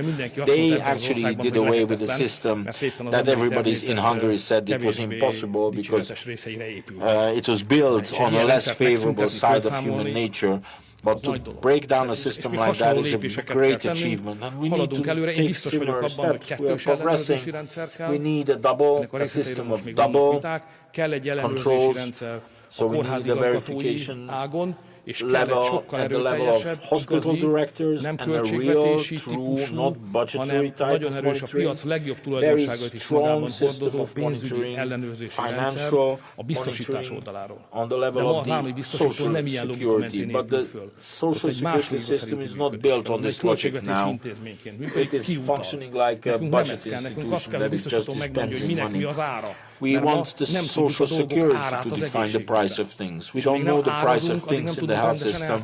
If we are unable to price things, we will be not able to settle the accounts. So we need experts to be able to come up with a mechanism of operation that can be monitored. At the same time, of course, the professional verification and monitoring has to happen. I'm sorry for boring you with these specific policy issues. Kérdés, ezek rövidek. Érdeminek tartja a Karsai Dániel által az Daniel aktív eutanáziáról indított vitát szükségesnek tartja az elkötelezett népszavazást, do you think it's an issue of merit? Do you think a referendum could be held on it? Do you think the government could contemplate on reviewing this issue? Let's talk about the legal side of the things. There is an initiative for a referendum from then on. As a member of parliament or as a government member, I have nothing to do with that. The referendum will decide. This is not a legal issue, this is also a human issue, and that's why it's so difficult to discuss, because it is, after all, a tragic case, the fate of a human person. Of course, especially for Mr. Karsai, who has brought it to the public's attention. We are with him. We wish him a lot of strength. We sympathize with him. If he allows me, I will even pray for him to survive these difficult moments. Now that Balázs Füriyes has become a member of the board of the IOC, what chances do you see for a potential Olympic Games in Central Europe or Hungary? I'd be happy to respond to that. I gave a long interview, and I've just seen a long interview in Nemzeti Sport, the national sports paper. I have discussed at length there. I would not want to respond to this. For me, I have more, you don't know that, it's not important that you should know. I don't agree with Balázs Füriyes in 8 out of 10 issues. Now that he's in such a high office, I have to meet much more with him and argue with him much more. Telex. Daniel Simor from Telex. Were you serious saying that this was not war? I was serious saying that Russia has not qualified what it's doing as a war. According to the Russian legislation, they need general mobilization. But you've used the word military operation on one single occasion when you sat next to Putin. I'll be happy to use it now, military operation. Sitting next to the aggressor, you just... I'm a Hungarian, the Hungarian doesn't adapt only to themselves. Please don't put us into any situation. If the Russians or the Americans or anybody can tell us what we can say. But that is what happened in Beijing. Why didn't you use the word war? Next time I meet him, I'll be happy to use that, and he wanted to use it. Press reports said that you did not initiate this meeting, and you did not have the possibility to cancel this meeting. That's what you said to the President of the European Council and to the NATO Secretary General. Hungary can refuse such meetings. Who initiated this meeting? There was a the intent coincided. I thought it was natural. If we're there in Beijing, we should meet. I thought it was proper. If the Russians didn't initiate it and our intent would not have coincided, I would have initiated it. There was no problem. I don't act in foreign policy under pressure. I'm sorry. I don't say what I say under pressure. I represent a sovereign Hungarian state. You said that we should strive for national maximum. I think Lőrinc Mészáros must have done that. He has been photographed in a new yacht that cost 27 billions forints. Ask the owner. Ön látta ezt a jachtot? Have you seen this yacht? Magyarország kormánya nem foglalkozik. Hungarian government does not deal with businessmen, private affairs of businessmen. We deal with economic policy. We make economic policy decisions, and this falls out of the purview. This is owned by a company called Euroleasing, owned by MBH, the Hungarian bank holding, and the Hungarian state at the end. So the Hungarian state also owns this yacht. Well, we should have sold our share of the Hungarian ownership. Márton Nagy has not seen the time come yet. We have 30-something% in that bank. We should sell it as fast as possible. Because of the yacht? No, it's because we don't need it. With the yacht, you said, Gergely Gulyás, smaller yacht and greater humility. You agree? Yes, it's always good to be modest. And why is it that some of the economic players close to the government are not modest enough? We are not the same. Local elections, you have changed, substantially changed the local law in Budapest. Is it not abuse of your power? You always amend the law, always in your favor. There is no legislation that forbids you from doing it. When we amended this law, we were not in breach of any legislation. Where you draw the line is roughly 6 months before. I think roughly 6 months before is not a crime to change the law on election. So we can say this is a promise. You will not amend the election law later than 6 months before. This amendment was not initiated by the government. Fidesz would not support this. I would not want that situation to happen. Can that be a promise? I would like that to evade that. Another luxury issue. You flew to Egypt in May with a military plane. You landed in Italy and you were photographed. Did you fly with the same plane to Italy? Don't make photographs and go into these complicated operations. We always publish where I am and what I do there. Was this a private visit to Italy? According to Hungarian laws, the Hungarian Prime Minister is under continuous security protection. Wherever I go, for whatever reason, I'm continuously under security surveillance. There's one exception. I can relieve myself of this, but I use that.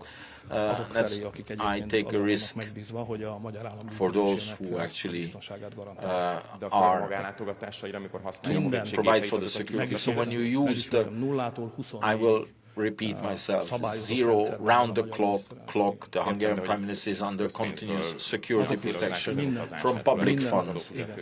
Yes, everything is financed from public funds. Similar to other countries, every single element of this is regulated and you have to act according to the law. Everything has been regulated, everything is done. 24.8. 24 pontot következő. If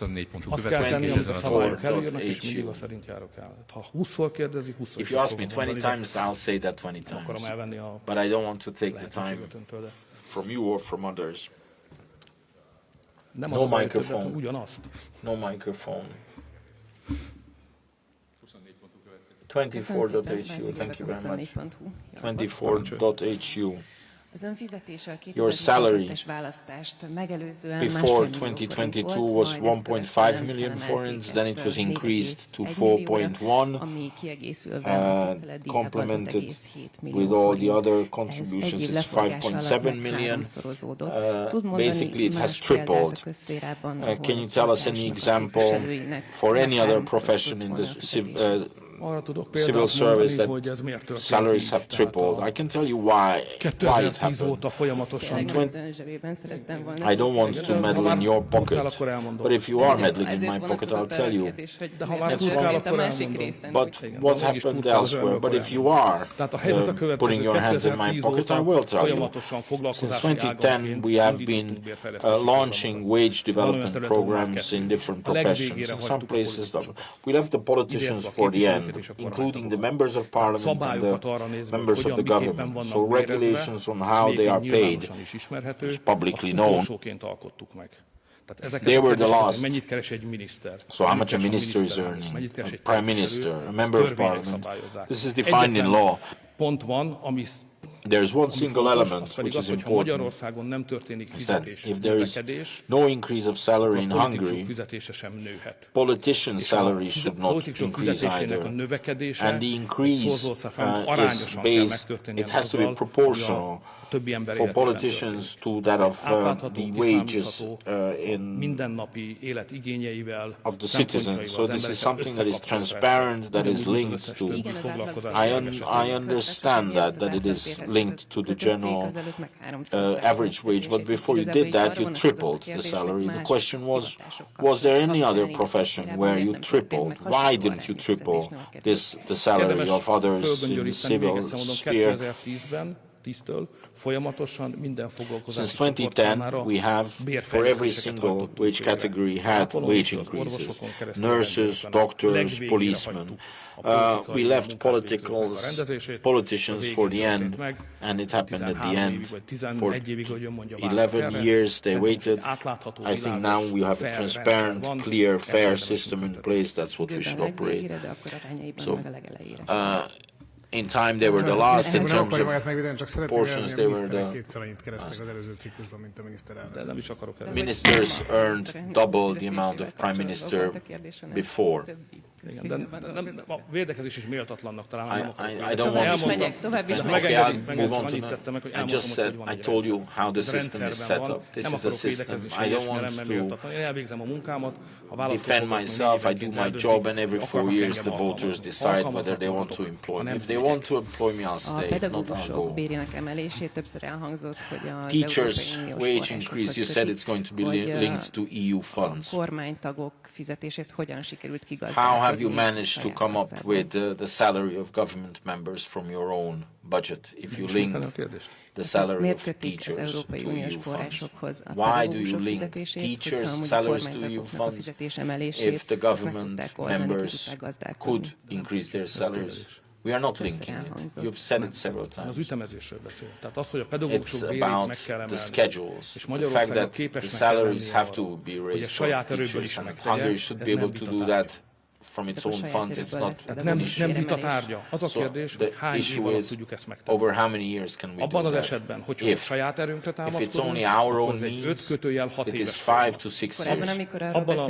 So when you said, tegye meg, hogy megengedje, hogy a miniszterelnök elmondja. So if we can involve bringing outside funds like Brussels, then the 5 to 6 years can be reduced to 3. So the wage increase would not take 6 years, but 3. But if there was no EU money, we would do it, but over a period of 6 years. Do you understand? Okay. One more question. What is your opinion on László L. Simon, the director of the National Museum, being laid off?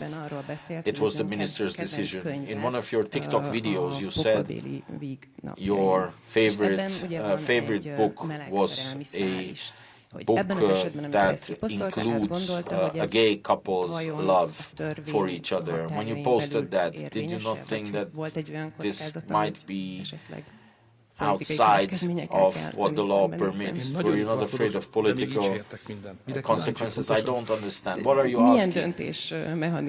What kind of decisions did you make when you posted that? For L. Simon, it was enough to have 3 pictures about an elderly home of gays, to have the director of the National Museum kicked out. You, on TikTok, where you have a lot of teenagers, have said that your favorite book is one that has gay love in it.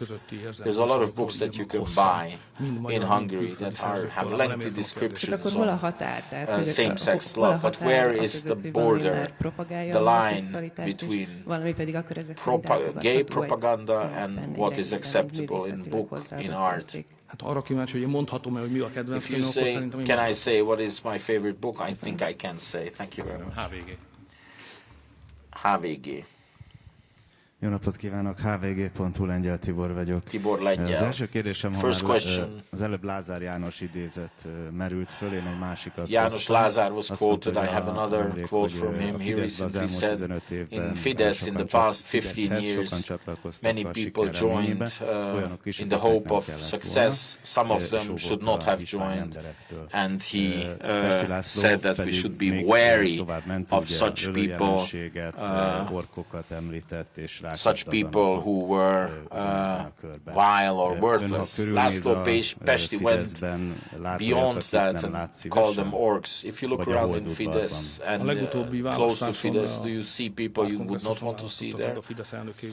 I was elected Fidesz president at the last Congress. All those that I know in the board of Fidesz are all decent people. So János Lázár might be looking in a different direction, or with László.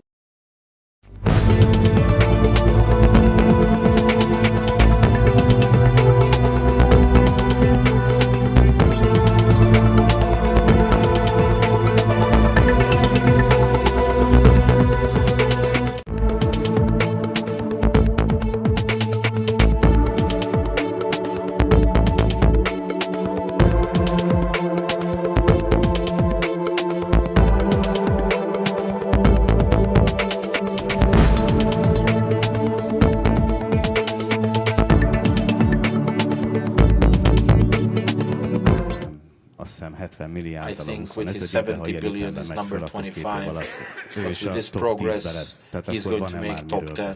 So can we discuss about that? I wish every Hungarian capital owner a lot of success. The Hungarian government doesn't differentiate based on the person of the capital owners. There are uniform law regulations that everybody has to abide by.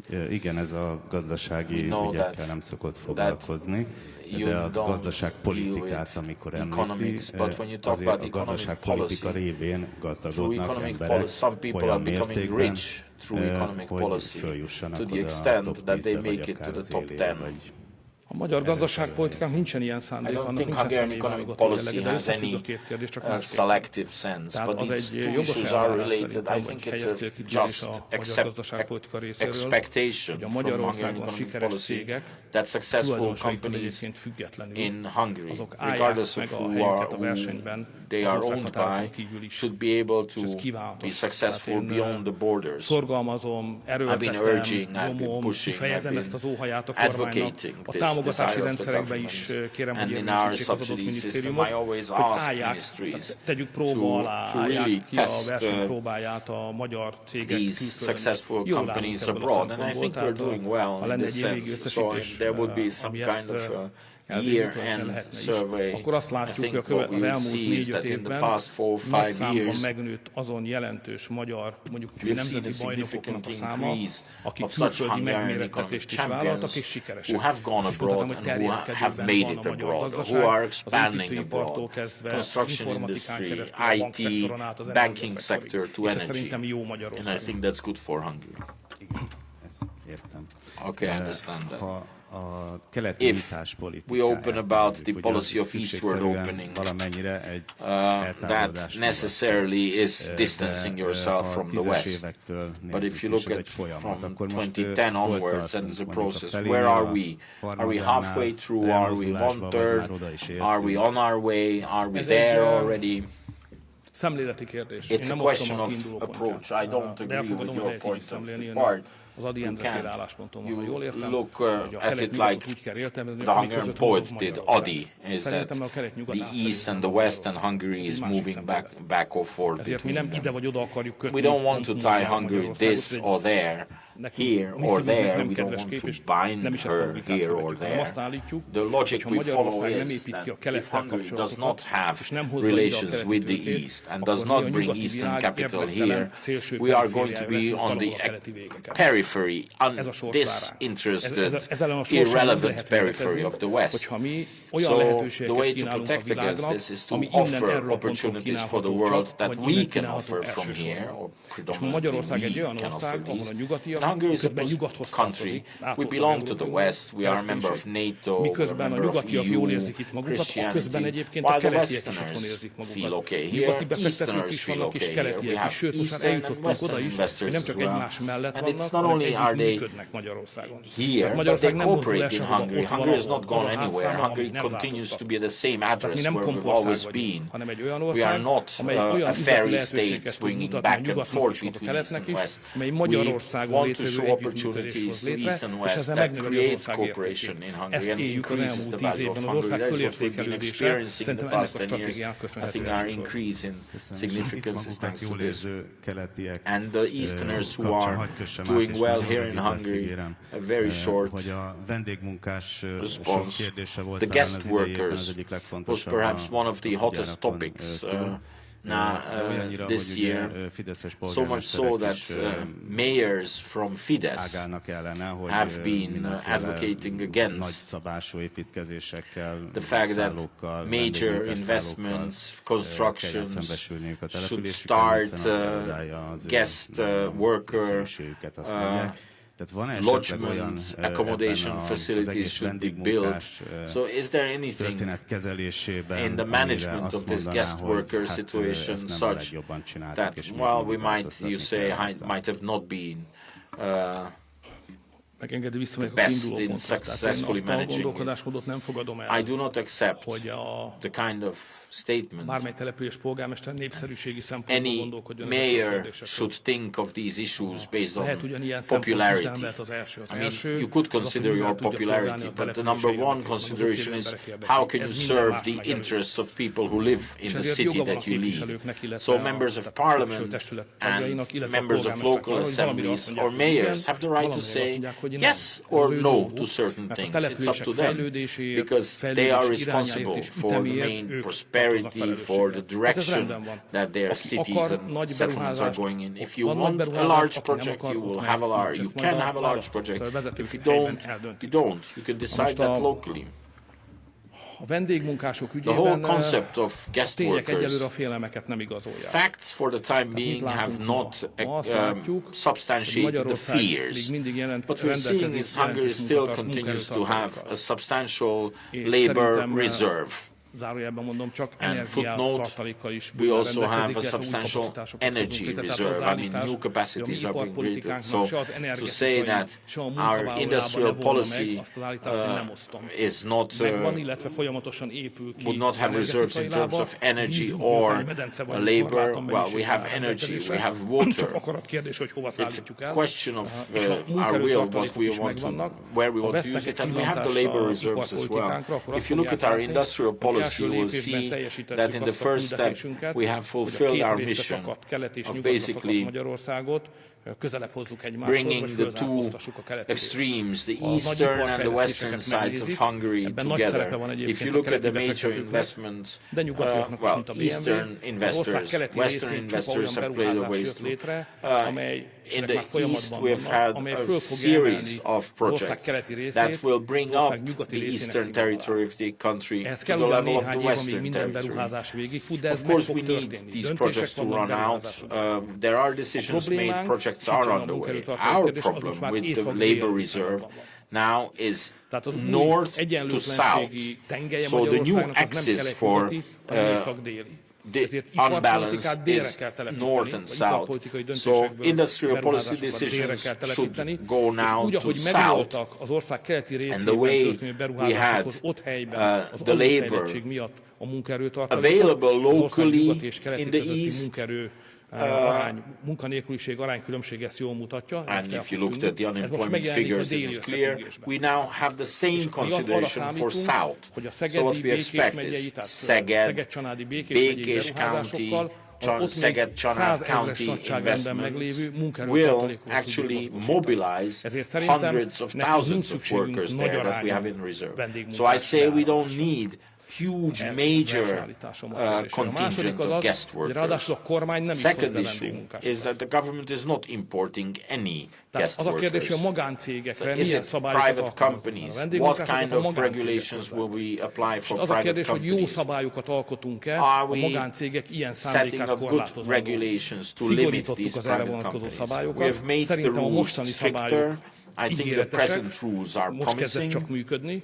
It's just starting to be applied now. If we need to make it stricter, we will. But for the time being, I think every Hungarian can safely go to bed saying that workplaces in Hungary are for Hungarians.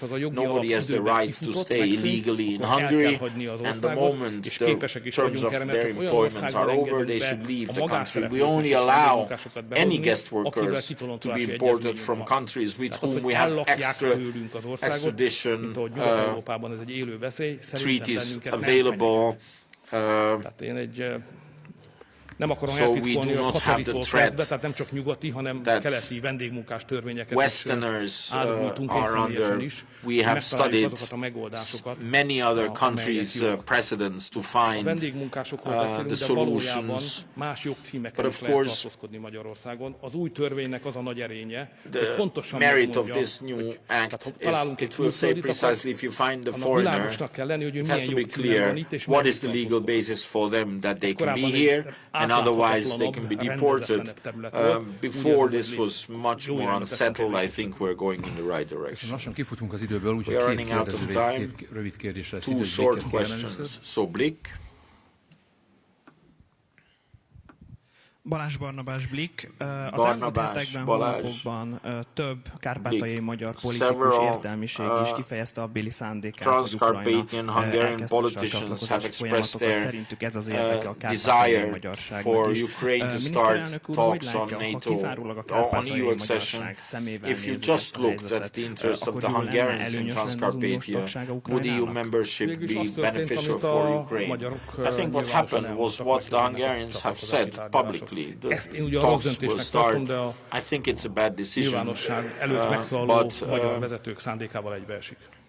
De egyetért a miniszterelnök úr azzal, hogy kárpátaljai magyaroknak ez az érdeke? Do you agree that it is the interest of Hungarians in Transcarpathia jobban járnak-e, that they will be better off? Jobban járnak-e?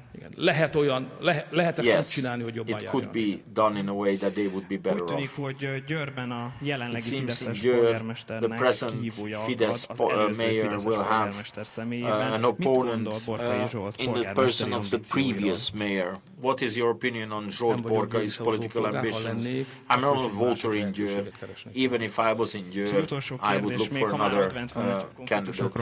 Let's not only talk about conflicts only. Can you tell us one or two opposition politicians who are active, who are sympathetic enough for you, you respect them? I will not enumerate them because I don't want their situation to turn for the worse. It's never any good news if you are praised from the other camp. If I hear that about Fidesz people, I already start being attentive like a hunting dog. Yeah, everybody should stay within their own side. What happens when you hear that? I look around, I become attentive. Köszönöm. Az utolsó kérdés pedig Magyar Nemzet. Magyar Nemzet.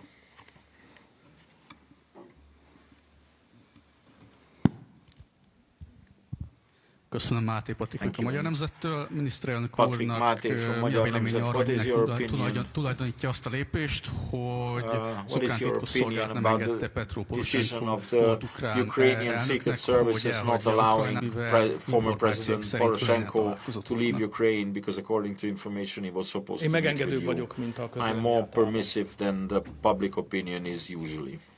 Ukrajna háborúban áll. Ukraine is at war. I don't know if our friend is here. Ukrajna háborúban áll. Ukraine is at war. Nevezhetünk ugyan katonai műveletnek is, de valójában egy véres háború. But it is a bloody war. És egy véres háború időszakában nem lehet olyan szabályok szerint élni, mint békés, normális időben. Cannot apply the same rules that you do in peacetime. So in peace, that they have extraordinary rules in place. There are no elections. Parties have been practically banned. free press has been terminated. De I think szükséges, it's a ezért bad, elfogadandó but rossznak necessary. tekintem, és egyetlen kritikus szavam sincs ezzel This kapcsolatban. bad És that hogyha has úgy to be látja az accepted. I ukrán állam, have hogy not valakinek one word on egy this. személynek a távozása If az the ország Ukrainian területéről security szerinte service thinks nemzetbiztonsági that it's a kockázatot okoz, national akkor ennek security megfelelően risk kell if a certain az person fölvet intends egy to leave, kérdést, they have to hogyha intervene. egy Of course, you can always ask ukrán the question, állampolgár if a találkozása egy Ukrainian magyar citizens miniszterelnökkel meeting with nemzetbiztonsági a kockázatot okoz, Hungarian akkor hogy akarnak prime minister is a venni national security risk, then how do they want to become members in the EU? One last question, what is your opinion on Katalin Cseh from Momentum Party? It is in the interest of Hungary for Ukraine to get the 50 billion euro subsidies or aid from Érdemes a kérdést talán föltenni magunknak, hogy helyes dolog-e Ukrajnát támogatni. Is it a good thing to support? Is it the right thing to support Ukraine? Yes, Hungary supports Ukraine. The largest ever humanitarian action was launched when the war erupted. Which country, based on what needs and requirements and means they have, is a sovereign decision for each country. Hungary has made this decision. We are not giving any weapons to Ukraine. We are giving them money because they are getting money from the EU budget, quite substantial funds every month, and that includes our money as well. So at this moment, they are, when we made decisions in the EU budget, we have allocated money for Ukraine. If they didn't get that money, the Ukraine state would not be able to function. But like every single cent in the budget of the European Union, there is also our money, 1% of our money. Whether we want to give more than that, Hungarians, Germans, Dutch, how much they want to give, we can discuss that. I don't think it would be blasphemy to discuss. Yes, we need to support Ukraine. That is a rational thing to do. We don't think it's an intelligent proposal that this support should happen through us taking out loans and should be done through the budget, the already approved budget of the EU. For European leaders to come together and discuss, do they want to support Ukraine? Should the Ukrainians be supported? How much should be? That's a legitimate discussion. Let's not break down our budget and let's not have to become indebted together with others. But otherwise, I don't say that giving support to Ukraine is not right.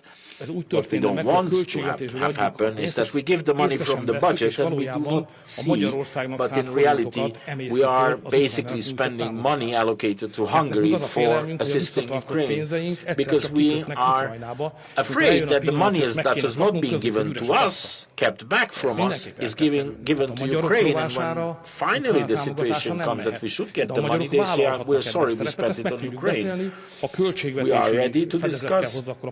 There's a budget that needs to be allocated for this, we are ready to discuss. But not to take out any loans, and definitely not from the present budget of the European Union. Thank you. Mr. Prime Minister, Mr. Minister, thank you very much. Thank you for joining us. We wish you all a very Merry Christmas, Happy New Year. Thank you for having us.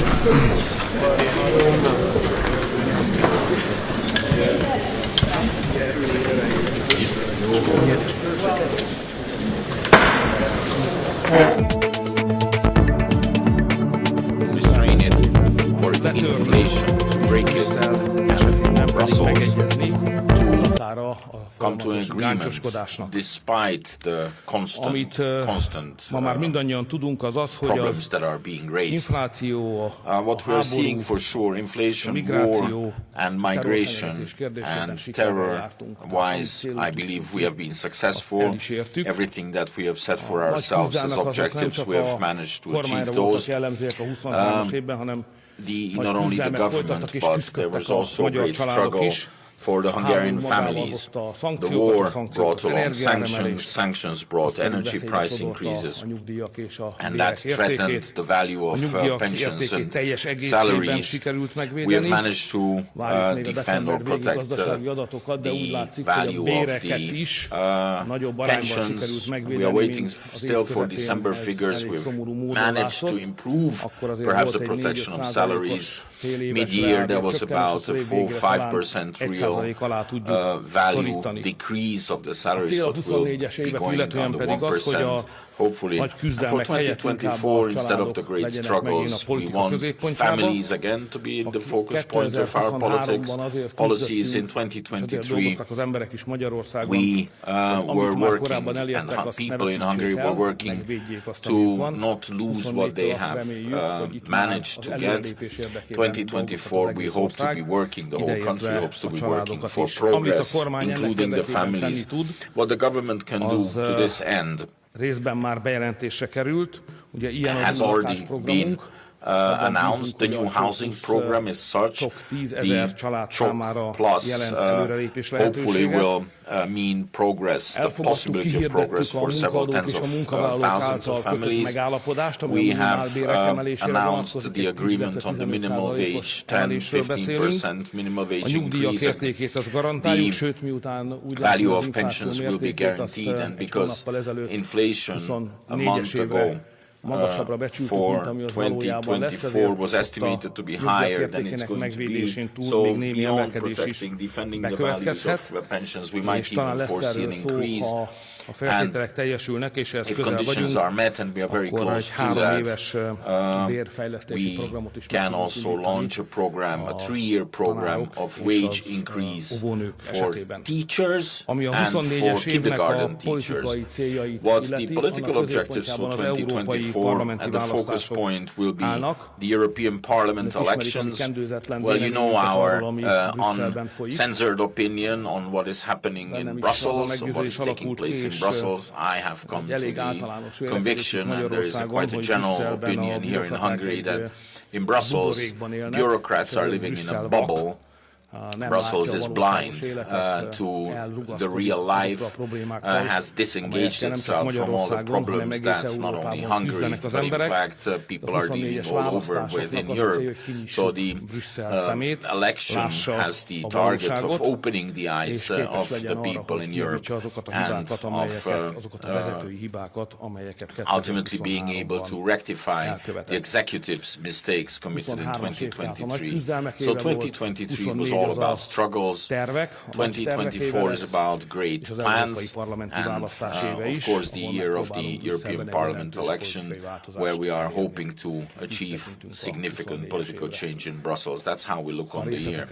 If you are interested in details, I am at your disposal. Let's start MTVA, Hungarian television. Jó napot kívánok, Kucsov Renáta vagyok az M1-től. Renata Kucsov from M1. First, to do with migration, I'd like to ask you, Mr. Prime Minister, yesterday Tamás Deutsch said that the latest decision by Brussels is again yet another harsh step to force the migration pact through, and that Brussels bureaucrats are becoming more and more radical in forcing their migration policy on the member states. Well, situation, things are not in good shape. The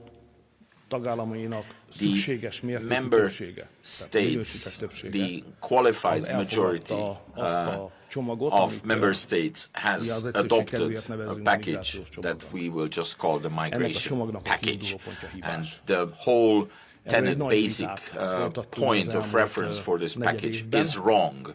We have had a huge debate about this. I spent long hours trying to explain, seemingly without success, explain to other prime ministers that the whole point of depart of this package is wrong.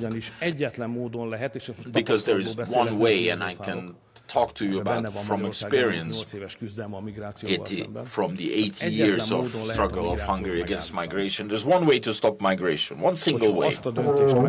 If we make the decision, whoever wants to enter into the territory of the European Union will have to stay outside of the EU until the decision on their case is made. Every other solution is just a patch. It's not going to yield the desired result. So as long as the EU does not resolve, like we did, we said, if anybody coming here on any legal basis, even asking for asylum, first they have to submit their petition. They have to wait outside of the borders of the country, and if the decision is rejected, then they have to stay there. So until the EU does not assume this kind of stance, whatever package they will adopt, it is going to fail. This migration package that they have adopted yesterday, and I think entered into force as well, I can tell you for sure is going to be a failure. This is what has happened. And tehát meggyőződésem, hogy a magyar szabályozás az a minta szabályozás, amit igazából nem elleneznie, nem beperelnie kell a Brüsszelnek, that Brussels should actually litigate against. We are actually under a procedure. The European Commission has taken us to the European Court to lift, to end this Hungarian regulation. When in fact this is the single viable functioning regulation in Europe. That's why we're not happy about the decision yesterday. Miniszterelnök úr, mi a véleménye a lengyel what is your opinion about what happened in the Polish public television? Former Prime Minister Morawiecki said that this decision goes against the rule of law, that the leaders of the public television have been relieved. Can such a thing happen in a rule of law? It seems yes, it can. We do not want to interfere into the dealings and the situation in Poland. Every Polish is our friend, even those Poles who do not consider us their friends. It is a long-standing historic community that we share. We see what is happening, the debate that is unfolding there, but this is not limited to Poland. If you look at it at a wider angle, on the horizon, you will see strange things happening in the Western democratic world. I do not want to comment on these one by one. I do not want to generate conflicts with any other countries. But still, I mean, we do have to remark that there are big exemplary Western European democracies where one of the most probable candidates is actually set to be tackled so that he doesn't win the elections. The other country on the other side of the ocean, it's possible that a party with substantial political representation is under a continuous observation, surveillance by the national security services. And then we see now this happening in the television of the Poland. So this is some kind of strange ailment that is happening, where if the same thing happened in Hungary, most probably NATO troops would have intervened. So there comes actually, of course, double standards, the issue of double standards. So I think we need, there is going to be a lot on our plates for the future of Western-style democracy. Reuters. Köszönöm szépen, Szakács Gergely vagyok. Thank you very much, Gergely Szakács from Reuters. February EU summit. What do you want to achieve, Mr. Prime Minister? How are you ready to yield in exchange for the EU support or finances? What is the minimum that you want to achieve at the February summit? If I want to look at it analytically at the next summit, then we can separate at least two sets of questions, which in the political debate, as I'm seeing, have been mixed, fueled by some interest. But if your question was an analytic question, then let us look at the two issues as two separate distinct issues. You have the one question that you started with. Do we, and if yes, how much are we going to give financial assistance to Ukraine? 26 member states, or let's say the Commission, has the proposal that we should give 50 billion euros. 50 billion euros. We should give it to them for 4 years. The EU is also saying this money is not there yet. We are actually offering, promising money that is not there yet. So we have to generate this money in some way. The Commission is saying, let us basically take out a loan together. Let's take out the loan together and give the money to Ukraine. And the Commission is also saying that if we finance this from a loan, let us put this into the budget, the 7-year budget, and let us give it to the Ukrainians through the 7-year budget. And the Hungarian position on this is that if we want to give money to Ukraine, first of all, let's not give it for 5 years. I mean, we don't know what's going to happen in a quarter of a year, not 5 years from now. So we need to set some kind of a rational deadline, time frame. The extent of the money should be defined based on how much the US is ready to undertake from the burden of supporting Ukraine. The third proposal of Hungary is, even if we were to give such money, this should not in any way be given through the budget of the European Union, because we are looking at an item which is of uncertain size and it's going to actually destroy our budget. Why should we introduce this money into the budget and then very complicated way disperse it from there, instead of coming together and say, okay, everybody should pitch in. Let's say with the budget like we do it, everybody should pitch in the amount of money that they are ready to give outside of the budget. And finally, the fourth problem of Hungarians is that we don't want to take out any loan together with anybody. We've done that mistake once. Back then we had some hopes. It didn't seem to be a mistake back then. COVID crisis, economic crisis, decline, we needed a quick fix. Money. Member states needed that money. There was no money in the budget, so we created this recovery fund, which was fast, rapid, targeted, substantial amounts of money. And of course we took out a loan together. COVID is over.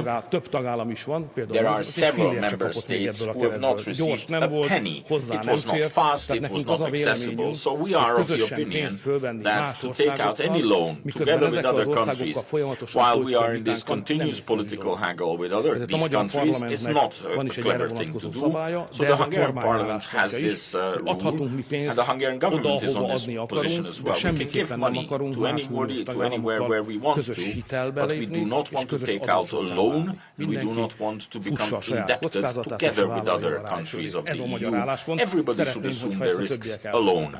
I would like others to accept this, but there's this other part of the issue as well. This was one side of the issue. The other side is that related to the Ukrainian affair, but in a separate way, member states have come up with separate kinds of different requirements to amend the budget. If we are amending it for Ukraine, let us amend it for this and for that reason. We have stayed out of this. Hungary said we do not need to amend the EU budget. This budget is good. But if we start such a process, every member state comes up with ideas that are important for them, well, Hungary will also come up with her ideas, but that is still to come. We will clarify that in the next coming 1 month. Thank you. Financial Times. Itt ül elő a kollega. Középen.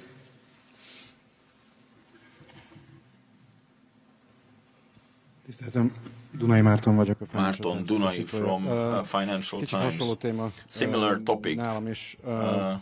For me as well. Amit a Reuters kérdezett, hogyan értékeli annak a veszélyét, hogy Magyarországgal szemben a 7-es cikkeit of Article 7 procedure being activated against Hungary by other member states. We see that there is no unanimity among member states on this, but it's possible that if this wrestling struggle goes on, how much of a threat do you think this is, Article 7? Of course, the whole financial argument is related to this as well. I would also like to ask you about this. By all means, Hungary, you yourself have said that all the funds that Hungary is owed should be disbursed, not one part of it, not another part, but everything. For such an agreement, you would want the complete 30 billion to be liberated, or you would just make do with smaller amounts. How much would the smaller amount be?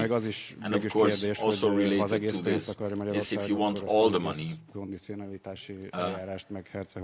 the whole conditionality procedure, well, do you want to put that aside as well?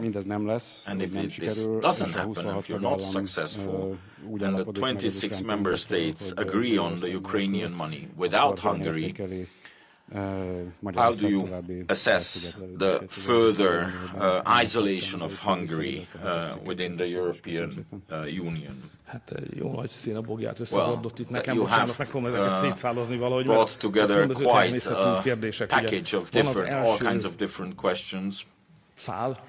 So the first thread, is Hungary threatened by Article 7 procedure? It's not threatened. We are under an Article 7 procedure. I mean, don't threaten somebody with something that you have already put them under. We are under the Article 7 procedure. Tehát egy másik 7-es cikkelje. Another Article 7. So there is one Article 7 procedure, you say, and you think that they would launch another one. Amely azt a célt, mert a mostani 7-es cikkeli eljárásnak nem az a célja, hogy Magyarországtól bármilyen jogot elvegyen. Objective of depriving Hungary of any rights, but another one would actually, basically that is set forth in the founding treaties, would set the objective of depriving Hungary of certain rights. The basic treaties prescribe precisely why you can launch such a procedure. If there is a constant threat to the rule of law, the European Commission has said that the threats to the rule of law are over. The Hungarian judiciary system is in order, they have said. So the latest and the best judicial system in the EU is the Hungarian one. We actually have a document to prove it.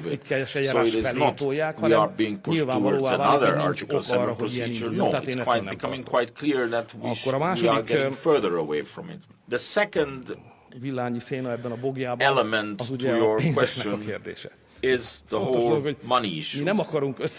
It's important. We do not want to link different kinds of topics that are alien to one another together. For example, money given to Ukraine, we do not want to link it to any Hungarian financial issue whatsoever. This would actually go against an EU principle of loyal cooperation, but also would go against to the habit of Hungarian political culture, where we do not want this. We just want to settle issues with the person or with the entity with whom we have the problem with. So if you have a problem with the Hungarians, you punish the Hungarian children through their Erasmus program. That is very alien, and that is... We do not just do that. We do not link things together. If we have a debate and arguments with somebody, we settle it with them.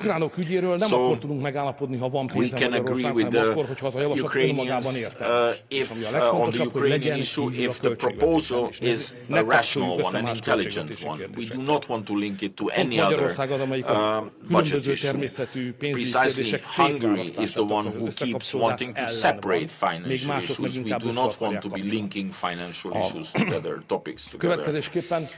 Consequently, because Hungary thinks that the budget is good, the EU budget is good, as it is, and if we touch that, it's only going to lead to trouble. We don't want anything. We don't ask anything. We just ask whatever is included in the budget be implemented.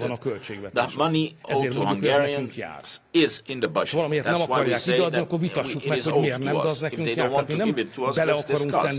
We don't want to include anything in the budget. We don't ask anything. All we ask is that there is a budget implemented. If they start to patch it, amend it here and there, of course there will be a Hungarian interest appear, and we will discuss accordingly. Was there something?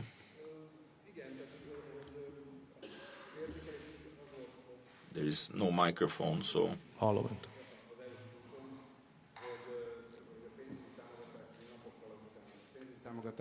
financial the decision on the financial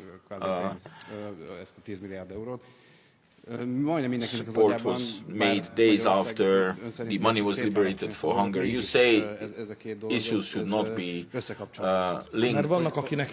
Events did, because there are some people who are interested in linking these. Hungarians are not. Hungarians are not interested in linking separate issues. So again, I'd just like to ask this. Regardless of money owed to Hungary being liberated, the Hungarian position on money to Ukraine will not change. It doesn't depend on that. It depends on those four considerations that I mentioned. Thank you very much. Can you please ask structured questions, one or two, perhaps per person? And the Prime Minister always responds to these in a concise way. Origo.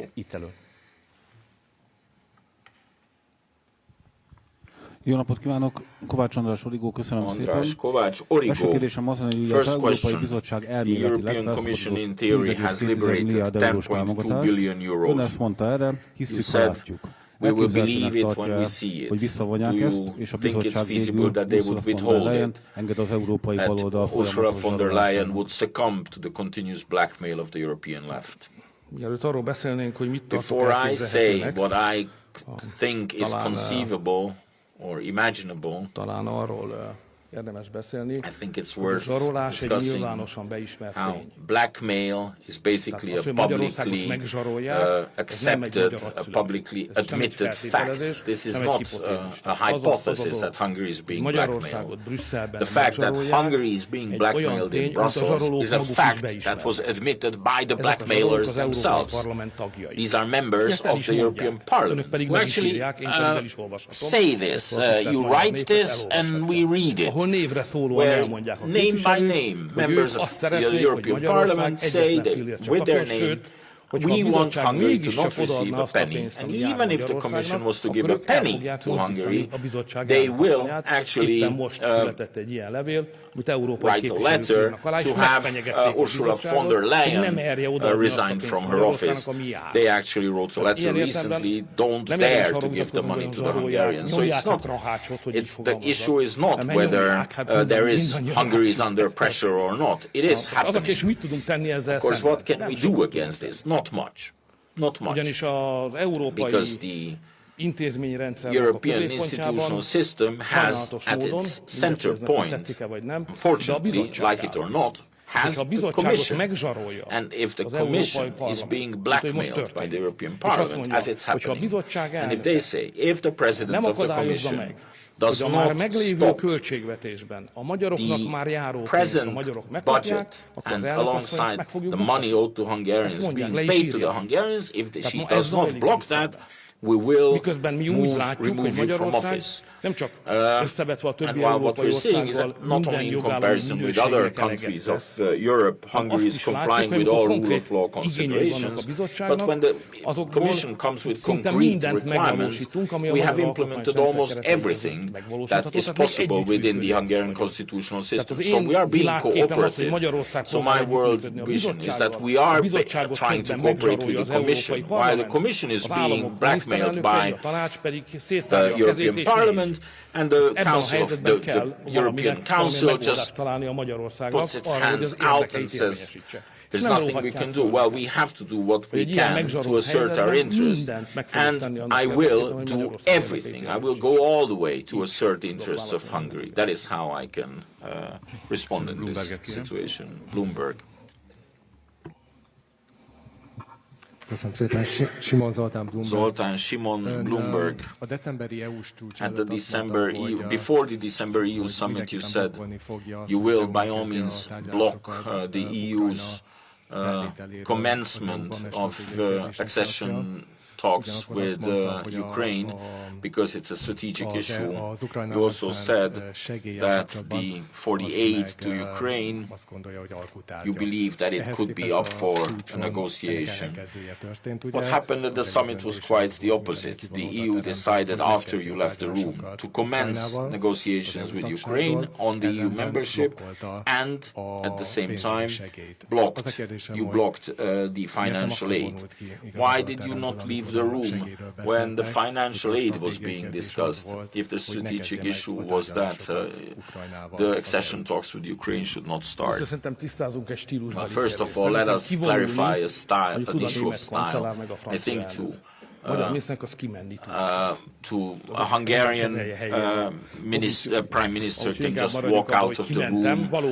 The German and the French executives march out of the room. So I made it possible with this move to Hungary, for Hungary to not agree with the decision, to maintain her position, but the decision to still be made. There are precedents for this in the European Union. This is not the ingenuity of Hungarians. You just need to know how these conflicts can be managed. There have been instances before. This is why we chose this solution. On the proposal of the German Chancellor, what concerns the strategic issue of Ukraine, I tried for 8 hours to convince 20 other countries to not make this mistake. What we are planning to do is a mistake. We should not do it. I tried everything, and I will not. It was a very exciting, intellectually, I think, very inspiring debate. Of course, there were others involved in it, but it was a very, very, very multifaceted debate. But the way I summarize it is that Hungary does not want to play the role of Cassandra. We don't want to be able to say what is going to happen. But we have experiences, and I try to say that this was precisely the situation we were in when it came to the migration issue. We had the same people across. We said what was going to happen because we're living here at the southern border where migration is a reality. We're living here at the Ukrainian border where the war is a reality. And this seems much more clear, sharper than from the shores of the Atlantic. And for migration, I tried to convince them to not make the decisions that led to this quagmire, that they are all in now, and now we have to struggle so that they don't pull us into this problem.